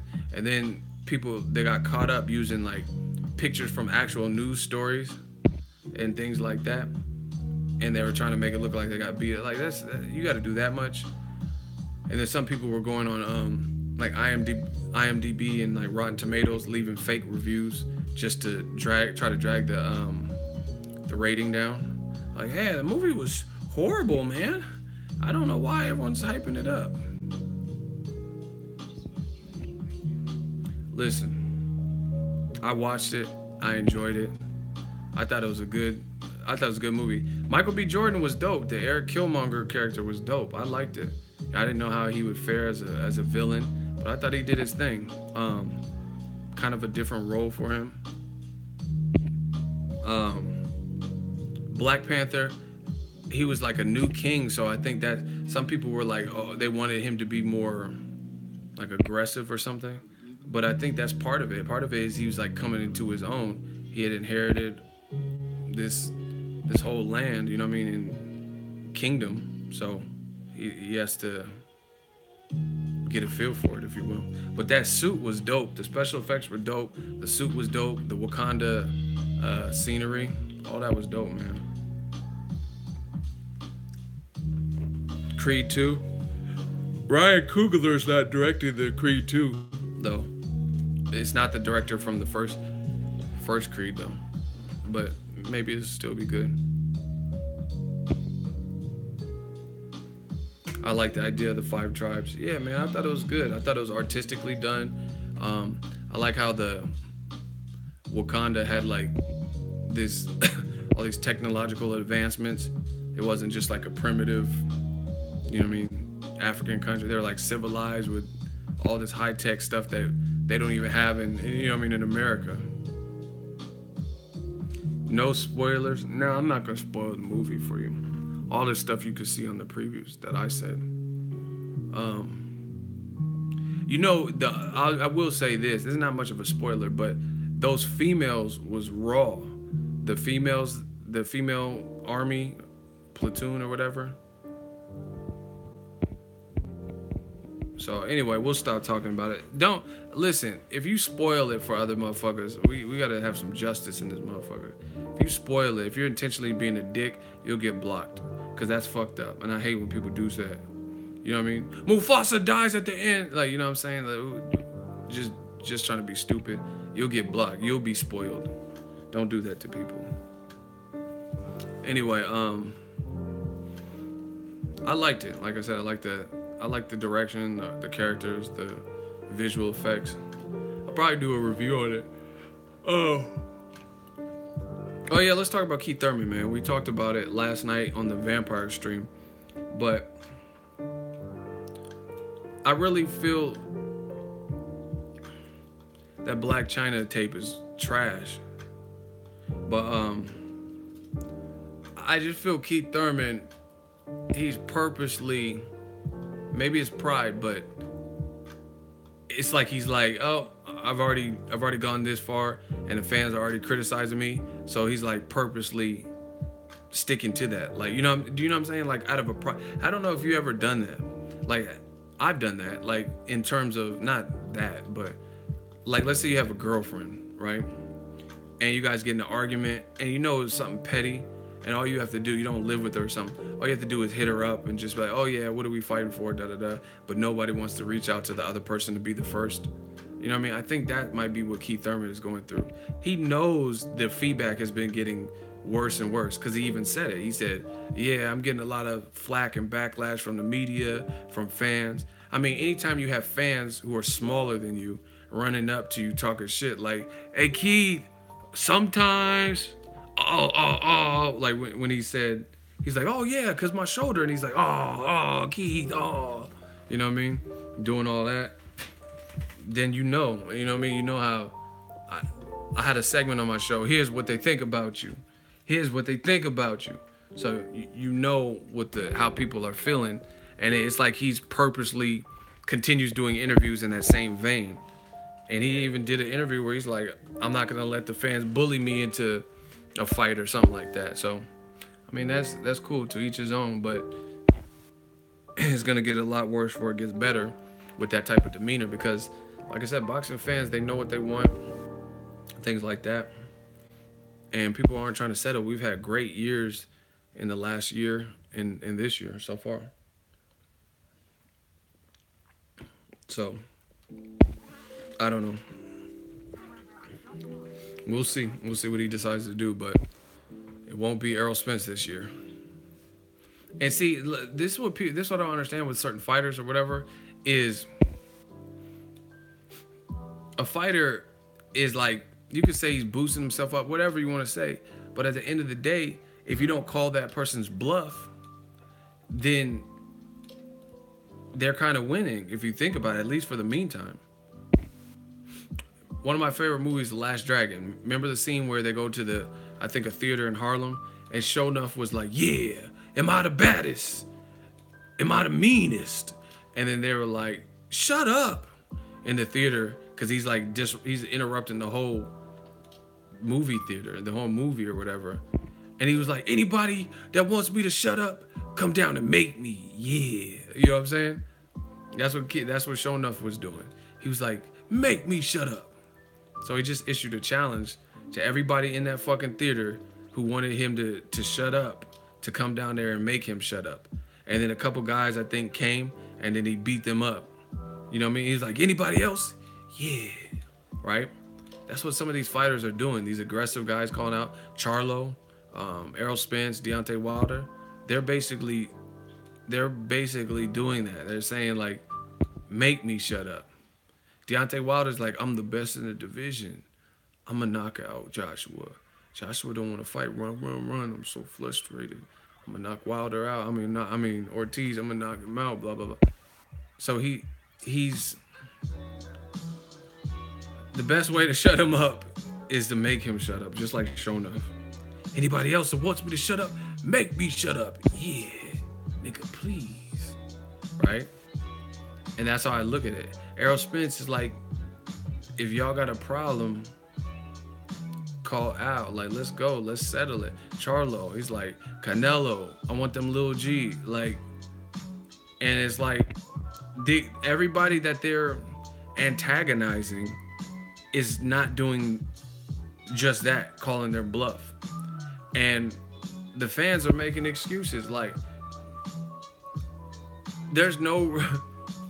Let's talk about it.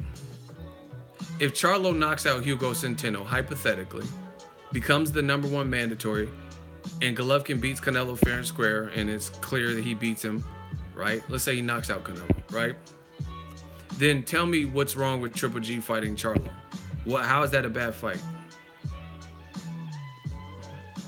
Somebody explain that to me. Throw out all the excuses and we'll break it down. We'll probably do a hot seat because I'm gonna tell you right now, I'm not vibing with that. Nothing. Charlo deserves the winner, period. See, I'm looking for the people who Charlo got mad power, good fight. See, look, real boxing fans, nobody has a problem. They not ready. You know, this is what they'll do. Oh, Charlo will get knocked out by Golovkin. Let's see it. He says he wants to fight, and it's a good fight. So let's see it. Like I'm not trying to hear some random person in the comment section tell me what's gonna happen.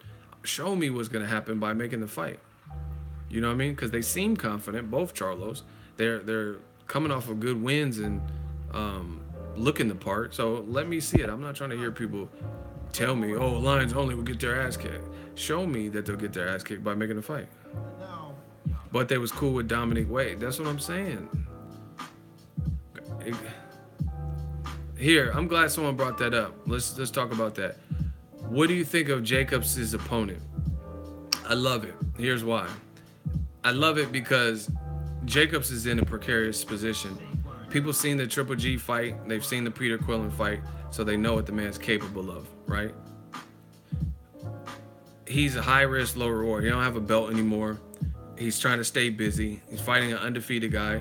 And truth be told, that undefeated guy that he's fighting is not a big name, but the undefeated guy he's fighting, Soul Kick or whatever, knocked out the guy that Jamal Charlo's fighting for a number one spot. So that's not a bad, it's just like Luis Cuba Arias. It's that type of fight. A good undefeated fighter that just doesn't have a big name.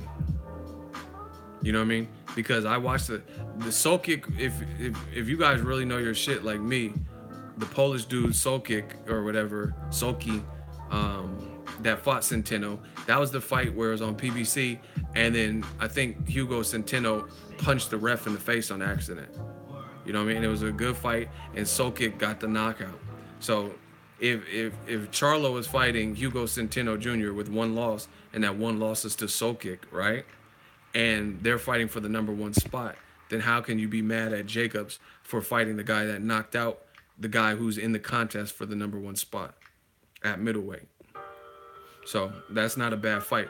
The only people who are going to tell you it's a bad fight are fans that hate black fighters traditionally, or fans that don't know shit about boxing, and they don't know who the guy is, so they have a motto of, if his name is not ringing bells and it's not a name like Canelo, it's a cherry pick. That's not how it works. If you watch more boxing, you would know more of the players. You know what I mean? Those are really the only two type of people that are going to complain. People that don't know who it is, so is going to automatically call dude a bum, or people that don't like black fighters, and they traditionally don't.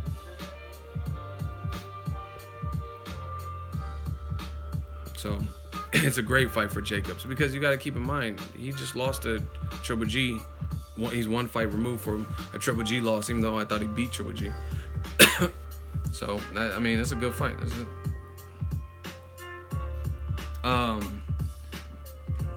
But people, like I said, people do that. This is a new age of boxing. People are lazy. Because, like, real talk, when Tim Bradley fought Ruslan Provodnikov, he wasn't no huge household name, but you've seen how good that was of a fight.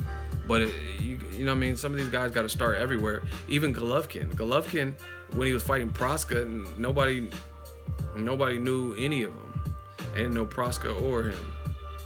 So, you know what I mean? You can't just count someone out because you never heard of them particularly, especially when they're ranked.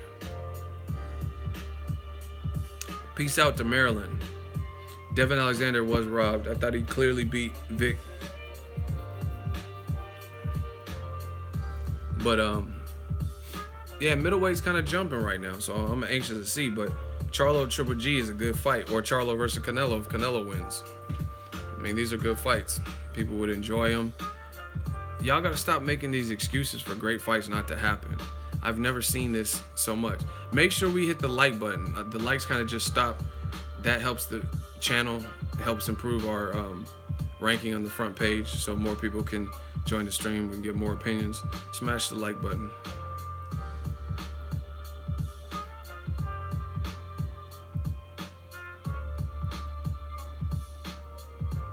Yeah, Andrade, he's a terrific fighter, but he's not really fighting too often.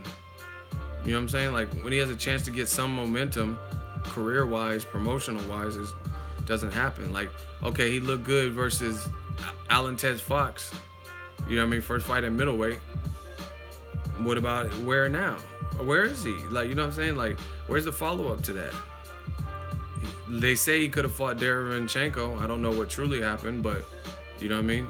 Maybe that was something that he should have seen if he can get ready for it. Because the thing is, people, fans of things, they celebrate consistency. And Andrade, his career-wise, hasn't been the model consistency. You know what I mean? Jack Kukalay performance, long layoff before it, and then he didn't look particularly great in that fight. Then he moves up to middleweight, then does look good against a guy who's like 6'5", the Alan Tez Fox. But then we don't know nothing. Every other middleweight, Triple G has his next assignment, Canelo has his next assignment, Daniel Jacobs, Hugo Centeno, Jamal Charles, all these other middleweights, Billy Joe Saunders even, Martin Murray, you know what I mean? All these other middleweights got their next like tour of duty, and we still don't know what's up with Demetrius Andrade, who's a terrific fighter. Derevyanchenko got his next fight too. You know what I mean? So the whole division is moving except for him. Like, you know what I mean? Like, maybe his team, I don't know. Maybe they should even try to reach out to David Lemieux. I mean, I don't know. I doubt David Lemieux would probably want to take that fight after being outboxed by Billy Joe Saunders. But I mean, you got to do something. You gotta be active. People out of sight, out of mind. But I heard Lemieux might fight somebody. Who was it? Who did I hear? They were talking about Lemieux versus somebody on the Canelo Triple G card. Fuck. I forgot who it was.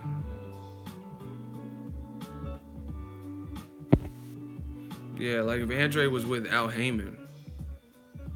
No, he's not with Al Heyman. He's with Banner Boxing. But see, this is the fun. Hey, listen, this is what. Oh yeah, Spike O'Sullivan. That's it. Yep. But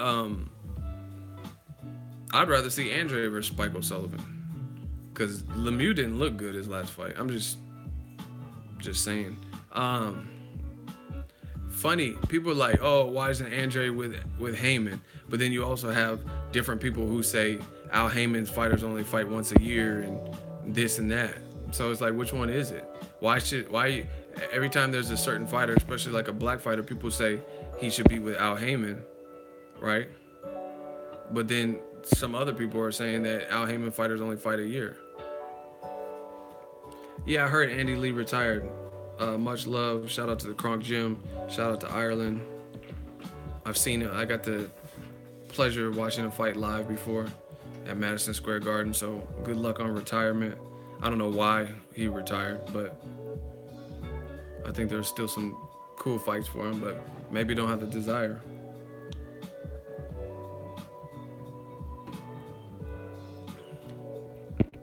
Yeah, Eubank Jr. might want to drop down to middleweight. That's not a bad idea. Definitely not a bad idea.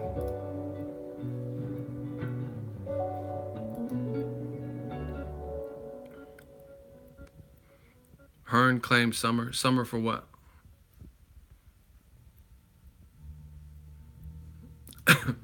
The Summer for what? Benavidez Quillen.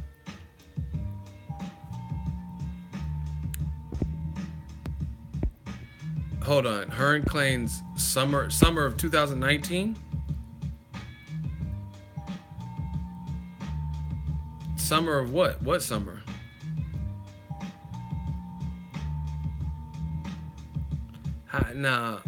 When did Hearn claim that? Because I heard Hearn's talking about Jarrell Big Baby Miller in August.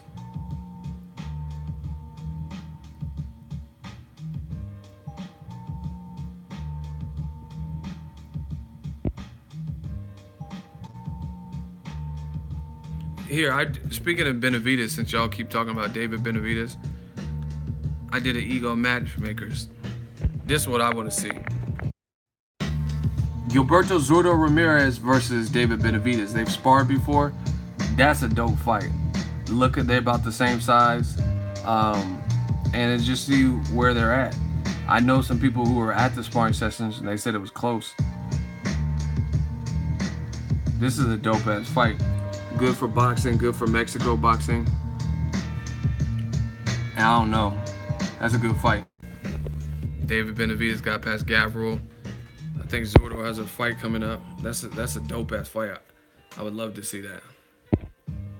That would be big, man. Especially if they put on ESPN, that would be a dope type of fight for ESPN with maximum coverage and stuff like that.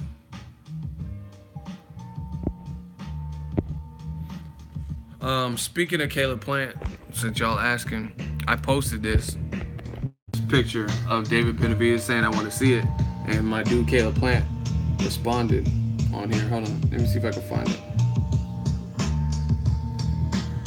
You see his response. He said, "That's easy work."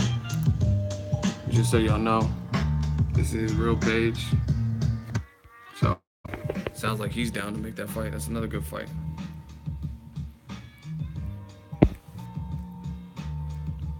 Hold on. So Eddie Hearn's talking about fighting AJ fighting Wilder in the summer, and then fighting Jarrell Miller in August.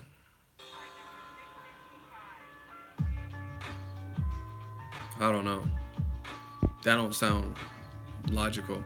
So I don't know. So you mean to tell me Joshua's gonna fight March 31st, fight in the summer, and then fight again in August? That doesn't.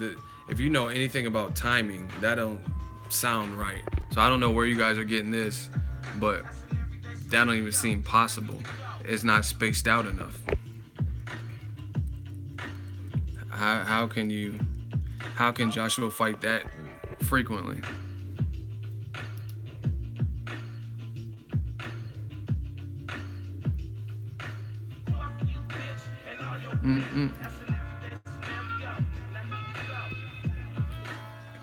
Oh, you talking about something he said in December? No, he's changed his tune now. He initially said, "See, yeah, we're not. Y'all talking about old interviews. No, I'm not. I'm talking about currently. He's talking about Jarrell Big Baby Miller getting an August fight. See, this what I'm saying. How y'all were saying I was the bad guy? I didn't know shit. Y'all, he really wants to make the Wilder Joshua fight. But then again, why is Tyson Fury in the conversation? Jarrell Big Baby Miller. Why are they in the conversation? Tyson Fury, he has to come back in general. He has to get some tune-ups. He has to lose weight. Shouldn't even be a possibility right now. Then Jarrell Miller. So, man, some of you boxing fans are fake as fuck, man. Yeah, I'm just going to say it straight out. Some of you boxing fans are fake as fuck. Because, again, the timing for Wilder Joshua is perfect. If Joshua unifies and gets past Joseph Parker, boom. That's a good fight with a belt. If Wilder gets past what most people say the boogeyman or his toughest test, Luis Ortiz, then the segue to Joshua Wilder is perfect, right?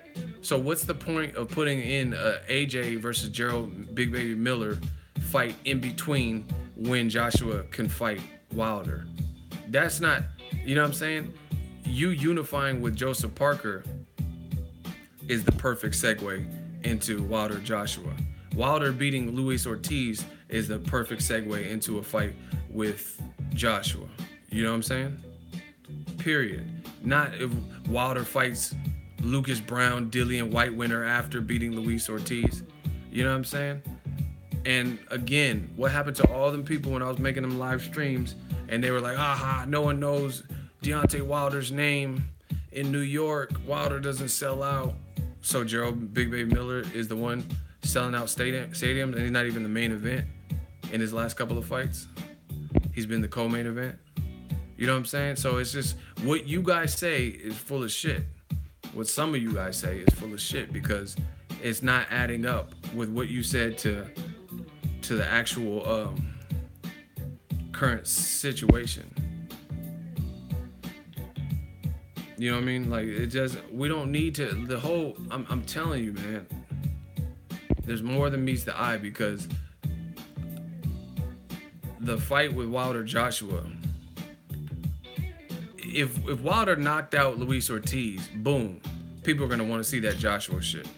If Joshua knocked out Joseph Parker, boom, people are gonna want to see him fight Wilder. You know what I mean? So just throwing in random other fight, let's say Wilder beats Ortiz and then fights Dominic Brazil. Is that gonna be like, oh, now I really gotta see the AJ versus Wilder fight because he's coming off a Dominic Brazil win? No. You know what I'm saying? So all this marinating and all this bullshit, it's like a promoter trick. Same thing with Canelo. Canelo, if he would have fought Golovkin in 2016 when it was agreed, then people would have loved to see the fight even back then. You know what I mean? Fighting Amir Khan and then Liam Smith did not do shit to really enhance the numbers for Canelo versus Triple G. You know what I'm saying? So that's some promoter tactics. This whole marinating. The only way it would marinate is if you're fighting like top level guys or guys with big names and big exposure. Like, for example, let's say you want Terrence Crawford versus Errol Spence to marinate.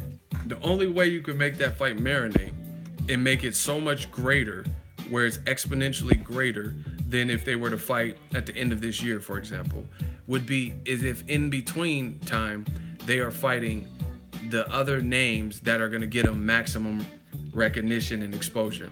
Like, let's say Terrence Crawford beat Jeff Horn and it got good viewership. Then he fought Pacquiao and beat him.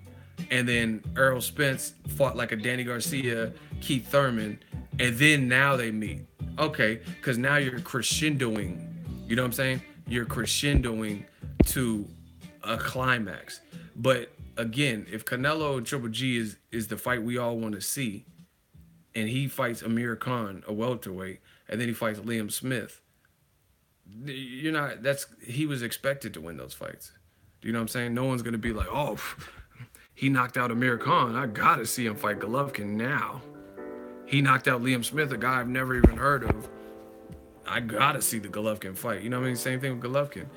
But it wasn't really his fault back then. Golovkin beating Dominic Wade and beating whoever else he fought. That's not, oh yeah, I gotta see the fight now. You know what I'm saying? That's not how it works. So the marinating shit is overstated to me, from what I've seen. Because the marinating thing, the only way it would really improve and you're building up a fight is if they're fighting like kind of like a tournament style where you're fighting like crazy competition and really guys with big names. Because if the guys have big names, then that's gonna get you the exposure. But if it's not that, like I said, if Terrence Crawford fights Felix Diaz type opposition, guys that don't have big names, then it doesn't really matter too much if he fights Errol Spence at the end of this year or next year. It's not really marinating. You know what I mean? Like, you gotta analyze. Like, now I'm gonna take y'all into a whole different thing. Man, make sure y'all smash the like button. We going in right now. Break down the word marinating. I cook. I know how to cook. So the whole thing, when you marinate something, the whole thing is so it absorbs and is saturated with whatever the marinade is, or is like you want to make it more flavorful, right? That's the whole purpose of marinating something. Why would you marinate a tri-tip in a beer keg with all these seasonings and all this shit? Because you want it to be tastier when you go to cook it, right? So now that we've established cooking-wise what this whole marinating thing, it's to make it more flavorful. So again, when we're looking at these fights, you have to look at the stages. And the only thing that'll make these fights so much better is if they were fighting like big name people in between time before they got to that other mega fight, and now people are like, man, I definitely got to watch Joshua Wilder now, but because I seen them both alienate these other people, right? Or not alienate, annihilate, excuse me, these other people. That's it. You know what I mean? But heavyweight division is pretty clear to see who's on top right now. The only wild card is Tyson Fury. But aside from that, you know who's who. Tony Bellew, David Haye, no one's really considering them to be the top class of heavyweights. Sure, it'll be a good fight for them to fight each other and see if the rematch changes, but is anyone really picking Tony Bellew to beat Deontay Wilder? You know what I mean? Is they picking Tony Bellew to beat AJ? No, people aren't. So it's easy to distinguish. So what I mean is that there's only a certain amount of guys. It's easy to separate them into tiers. It's only a certain amount of guys that have a name and, you know what I mean, have momentum, especially with Klitschko retiring, right? So there's only a certain amount of fights. So again, if Joshua Wilder is already kind of at its peak, and I think if they come off good performances like a Joseph Parker unification, look good, and then Wilder comes off of Luis Ortiz, then the fight is pretty much as big as it's gonna be. Wilder after the fact fighting like a Dominic Breazeale or Amir Mansour, that's not gonna increase the demand for Wilder Joshua exponentially. I can't see that happening. Like, oh fuck, Wilder beat Dominic Breazeale. Now this fight is so much bigger. I'm gonna buy tickets for my whole family based on that. It's not really like that, you know what I mean? So that whole marinating thing is overstated. People keep saying this marinating like waiting is just the answer, and I don't believe that. Wilder Joshua is huge right now. I guarantee you the USA would tune in. Exactly. That's what I'm saying. It's like the fans aren't stupid. We know what we want to see. You know what I mean? This whole, like I said, waiting is not the answer. Like everyone wants to make the fights like Mayweather Pacquiao caliber. That was one random ass fight with two superstars that they were able to have the public wait for 5 years, and then it was worth all this money. But that's not typical boxing. Most people haven't done what Pacquiao's done. Most people haven't definitely done what Floyd's done. So you can't compare your smaller fight to a fight like that. You know what I'm saying? And talk about, oh yeah, if the waiting was not what made Mayweather Pacquiao worth a point where Floyd gets 300 mil and Pacquiao gets 175 mil. That's not the only thing, the only ingredient. You know what I'm saying? But it seems like that's what promoters seem to be. Yeah, if we stall this out as long as possible, the demand grows. No. Because Pacquiao was a superstar. Floyd was a superstar. They were on pay-per-views with multiple million plus homes and selling out crowd. You know what I mean? Pacquiao, when he fought Claude, who was not even a huge name, boxing fans know him. He sold out in Texas. You know what I mean? 50,000 people. That crazy at AT&T Stadium, and a Margarito fight too. You know what I mean? There's not that. You know what I mean? I don't remember Wilder selling 50,000 in a place like Texas where he's not from. You know what I mean? So you can't compare Wilder Joshua. The fight is what it is. People want to see it. Let's see it. Boom. You're gonna make what you're gonna make from it. But people act like stringing it along and waiting it out is gonna make it into these Mayweather Pacquiao type fights. No. And if anything, the longer you wait, the worse it gets, because shit happens in boxing. What if somebody random upsets the apple cart? You know what I'm saying?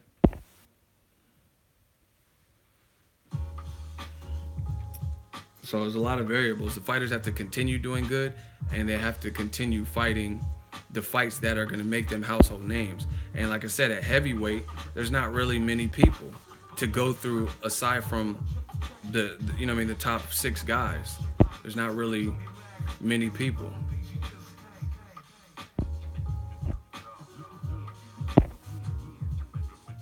So I don't understand how Jarrell Miller is the conversation from Eddie Hearn when they all know we want to see Joshua Wilder. So to me, that seems like it's stalling. You're fine trying to make time. I mean, I just explain it. Somebody explain it.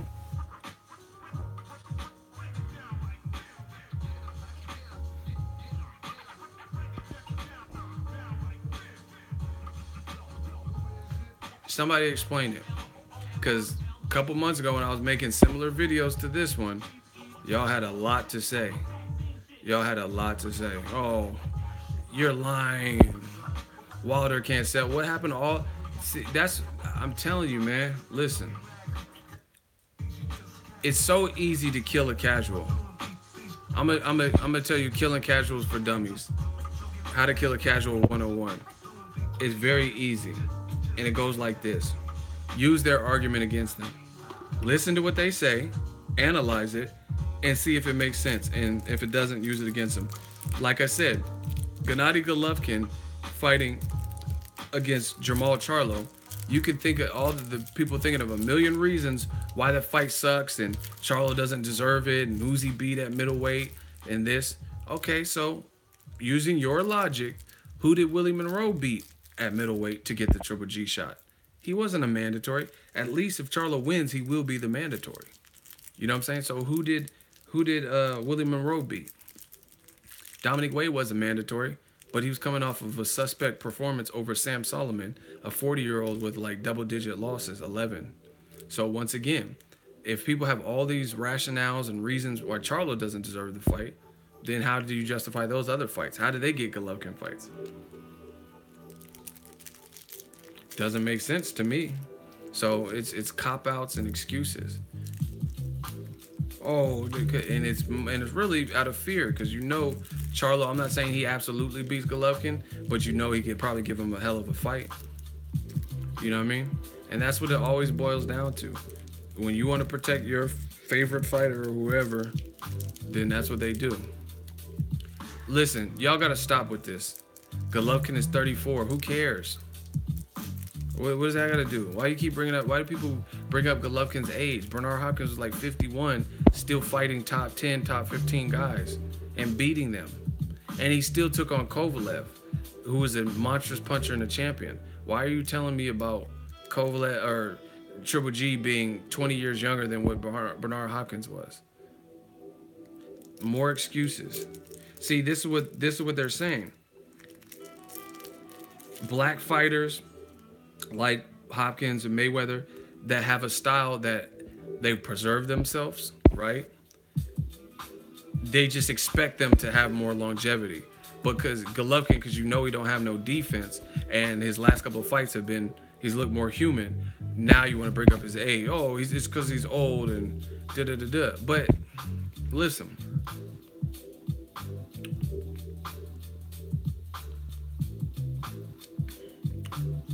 I'm going to kill y'all off real quick. If y'all want me to kill these Golovkin excuses off right now, can I get a hell yeah? If y'all want me to kill these Golovkin excuses off, I'm gonna break it down. Can I get a hell yeah if y'all want me to kill these Golovkin excuses off? We'll kill it off right now. I got a lifesaver, but it ain't gonna save y'all life from the hot seat. Alright, I'm gonna kill it off. A guy like Brandon Rios, maybe. You could say, oh, Brandon Rios, because he's been through wars. He has no defense and he's been through wars. 3 Mike Alvarado fights, right? A Pacquiao fight. Fights like John Murray, you know what I mean? He's been through Richard Abreu. He's been through those types of fights. Diego Chavez, I thought he was losing that fight, right? You look at it and he's been through wars. So maybe if he gets a Danny Garcia, you'd say, okay, his age and stuff like that, he doesn't have it. But Triple G, he was blowing through guys. He knocked out 23 people in a row with very minimal, like, resistance. I was at the Dominic Wade fight. Dominic Wade landed like 1 punch on him that was of note, and that was it. And he was out of there by the second round. So Golovkin was having his way. So why is his age so imperative when he's up until his last 3 fights not really taking much punishment? It's not like he was just like, even like Antonio Margarito. Margarito had a tough fight with Paul Williams, had a Cotto fight. He had, you know what I mean, he had just tough fights before Pacquiao, Cotto again. You know what I mean? So I can understand it if people say, oh, he's damaged at his age or something because he's been through wars. Golovkin was easily beating guys like Gabe Rosado and Marco Antonio Rubio, Adama. So up until his last 3 fights, he hasn't even really taken much punishment. So what are people bringing up Golovkin's age for? See, that's to me, I don't care what none of y'all talking about. To me, that's more proof that it's more inherent that this is just Golovkin, his style, and he's fought better competition. That's why the fights are getting harder, not because of his age. Because again, what pre-Kell Brook, what Golovkin fight did he take a lot of punishment? Kasim Uma, maybe. You know what I mean? Uma. That's the only thing. Like, when was he in like a crazy fight? Even David Lemieux. David Lemieux didn't do shit. Lemieux didn't do shit to Golovkin in that fight, which was disappointing. So, I mean, what wars, like, name a Margarito versus Pacquiao or Margarito versus Paul Williams war that Golovkin was in pre-Kell Brook. You know what I mean? He was blowing through the Murray. Macklin got knocked out 3-4 rounds and fought scared. But now people are bringing it, oh, Golovkin's old. Like, why is he so old? What wars was he in up until recently? Usually, people that get old where age is like the culprit or whatever you want to call it, are people who have been through war. Like Brandon Rios, he'd been through wars, meaning he was even fights he won, like the first Mike Alvarado fight, he took a lot of flush shots and shit to get that victory. You know what I mean? Triple G wasn't the Proska fight. Them fights didn't look hard to me. Oldest bad mate like you. I don't know what that means, so we'll just block you because that sounds stupid. That's my whole thing. Provatnikov, that's another example. I can understand him aging quickly because every fight he's in is a fucking war. Tim Bradley, Mike Alvarado, Chris Algieri, sparring with Pacquiao, John Molina, you know what I'm saying? Lucas Matisse. I mean, yeah, okay. You've been through some fucking Mauricio Herrera. You've been through some wars. I'm from Panama. Shout out to you. Shout out to Panama. Shout out to Roberto Duran. I agree with Teddy Atlas. I think Golovkin was overrated from the jump. I don't know. All I'm saying is his competition got better and all of a sudden the knockouts stopped. Just like I told you, Igor Stradamus, I predicted this shit in Tupacalypse. I've seen people with more power than Golovkin in their division. Like Julian Jackson, to me, has more power. Some of the knockouts that Julian Jackson has produced have been far greater than the impact that I've seen in Golovkin fight. Now, don't get me wrong. I'm not saying Golovkin is weak or he has no power. He's definitely strong. But Julian Jackson had a different level of power. Like, I'm talking about he hit you and people's, like, head about to fly off. You know what I mean? Deontay Wilder's power is different. Like, it's like guys are seizing on the ground, having seizures and shit. That's different. You know what I mean? And that's what people don't understand. And in Golovkin, all this 23 knockouts in a row, that's great that they use that to build him up. But at the end of the day, what happened? When you start fighting more skillful guys, even Kell Brook, you stopped him, but you didn't even knock him down. Something Errol Spence did. You know what I mean? So you didn't even knock him down. When you fought Danny Jacobs, a guy who's been stopped, you didn't stop him. You didn't really even come close to stopping him. Canelo, who didn't really have much experience at 160, you didn't knock him down, you didn't stop him, He didn't come close to stop. That's because the competition got better. And that's what we're seeing. So people got to stop bringing up the Golovkin's age. Like, oh, this is the age, man. It's his age. It's not his age. He's just fighting better guys. Jacobs did go down, though. Who cares? I was at the fight. I'm everywhere. You ain't never there. So, yeah, he got down. But y'all get impressed with stupid shit. Some of y'all get impressed with, like, dumb shit. Oh, Jacobs went down. Yeah, but why didn't he get finished like everybody else that Golovkin fought in his previous 23 fights? How is it that Jacobs, a guy who's been stopped, survived and actually did better and turned up on Golovkin and arguably beat Golovkin? So again, I'm not impressed with that. Y'all get impressed with the this is how you know we deal with casuals all the time. It's because they're impressed by the stuff that's like so obvious. It doesn't take a boxing brain to see someone got knocked down and see someone's hurt. You know what I mean? So Kovalev won and he knocked Ward down. Yeah, Pacquiao knocked Marquez down 3 times and Marquez fought to a draw. Lamont Peterson got knocked down by Victor Ortiz. I don't remember how many times, but it was more than one. And he fought to a draw. So, you know what I'm saying? Ward getting knocked down once. Danny Jacobs, that don't mean you win the fight, especially when it's an early knockdown. But people, he got knocked down. I'm more impressed at the guy who gets up and fights harder than I am a guy with known power, known strong guy, knocking someone down once and then not doing shit but landing a jab afterwards. What's more impressive to you? Like I said, some of y'all get impressed by stupid shit. You impressed by a guy who normally throws combinations, normally great at cutting off the ring and putting punches together for one knockdown, than you are the guy who got knocked down, got back up, and fought better. You know what I mean? It's like Shane Mosley versus Floyd. And Shane's my dude. I love Sugar Shane. But I'm more impressed with Floyd Mayweather eating a hard shot and surviving everything that happened in round 2 and then dominating Shane Mosley. That's more impressive because he took adversity and then he somehow won rounds 3 through 12. Right? I'm more impressed with the bounce back, the triumph. Golovkin knocked Jacobs down, yes.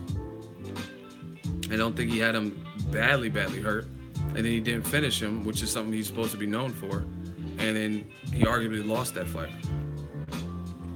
You know what I'm saying? So, and he landed jabs when he's normally a guy who puts punches together. So I'm more impressed with Jacobs in that scenario.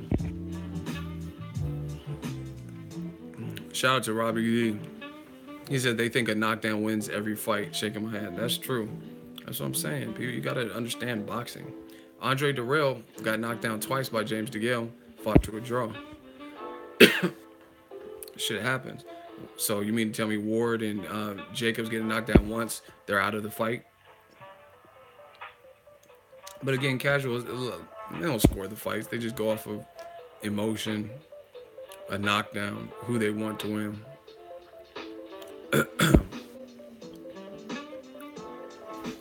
Anyway, I'm about to get out of here. I might do another live stream later.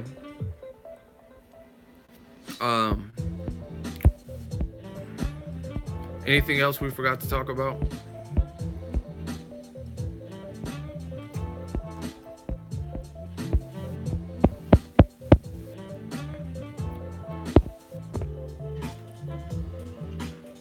Y'all like them vampire streams. Lomachenko. Man, I said the same thing. I think, like I said, Top Rank, it seems funny that in-house fights are so easy to make for Top Rank, but outside external fights are so hard. You know what I mean? Good fight, Jorge Linares, Vasil Lomachenko, and then they can't agree. Oh, May 12th. Oh, we don't want it May 12th. You know what I'm saying? It's just always something.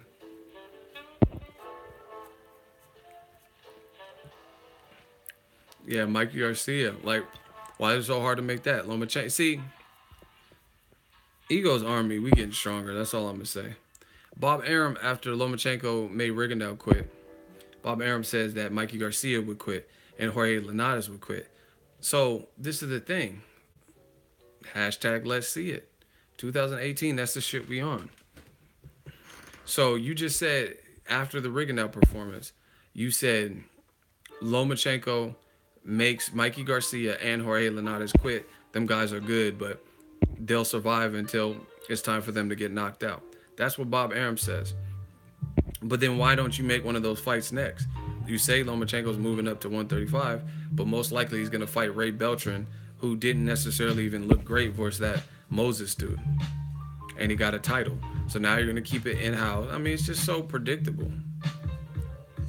It's so predictable. Oh, Lomachenko versus Ray Beltran. Now Lomachenko's going to be the favorite. Based on how Beltran looked, he has power, but based on how he looked that fight, then Lomachenko has to be the favorite. And then now you could say, oh, Lomachenko's a champion in a third division. Yay. Once again, why? Like, how am I predicting? I told you, Igor Stradamus, how am I predicting this before it happens? I'll do a $100 giveaway that Lomachenko doesn't fight Mikey Garcia or Jorge Linares next. If I'm wrong, somebody gets 100. We'll figure out the rules. And then, like I said, if I'm a betting man, Ray Beltran's probably going to get the fight. It's predictable. Robbie D said, you called it. LOL. Threw some names out to gain interest and kept it in-house. Shaking my head. As long as y'all see it, I'm happy.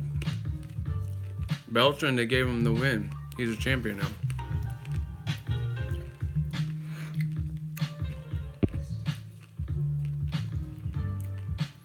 And you notice how they threw him.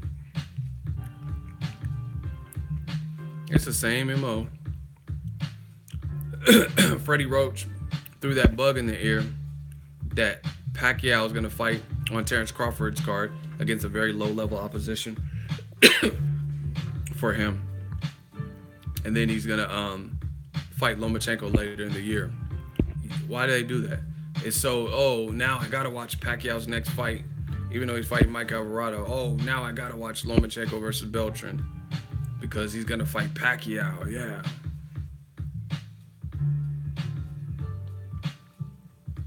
That's why I tell you, man. I already peeped the play. You ain't bamboozling me. And like I told you straight up from the beginning, Vasil Lomachenko versus Pacquiao, I'm gonna watch it, of course, because I'm a boxing fan and this is what I do. This is how I get paid, right? But I'm not even thrilled with that. I swear to you, I would rather. I'm not even being facetious. If you want to prove Lomachenko's current greatness and how good he really and truly is, there's more to be gained from fighting Mikey Garcia if he gets past Sergey Lipinets and then Lomachenko fights him, or a guy like a Miramon Jose Ramirez winner at 140. Those fights prove more. They might not be as big as Pacquiao Lomachenko just because some casuals just care about names, but we're trying to figure out how good Lomachenko is.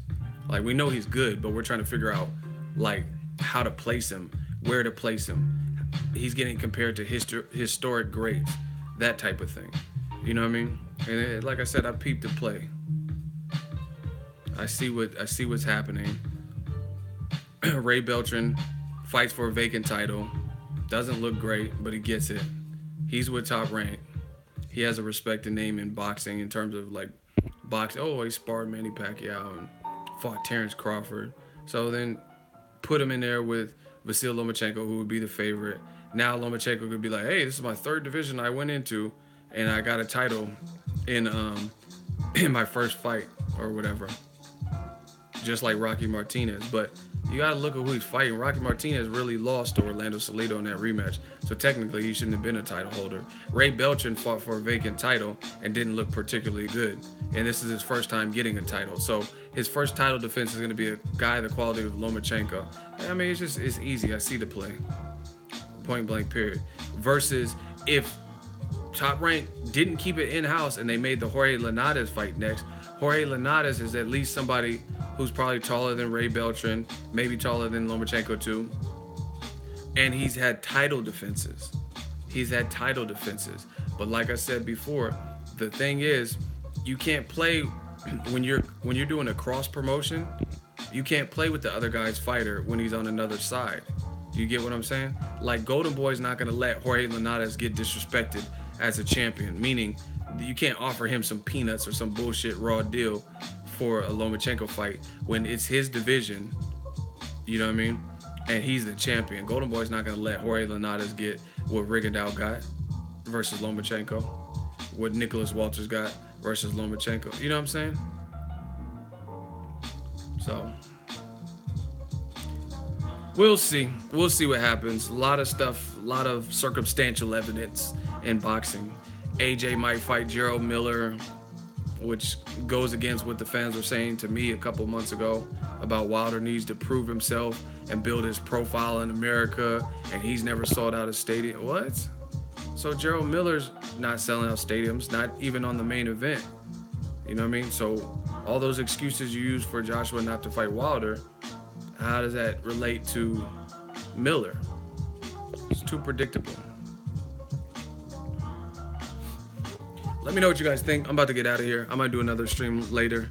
Check out the channel, subscribe. Let's see if we can get to 200 likes. We're close. Hit that hit that like button so we can get to that 200.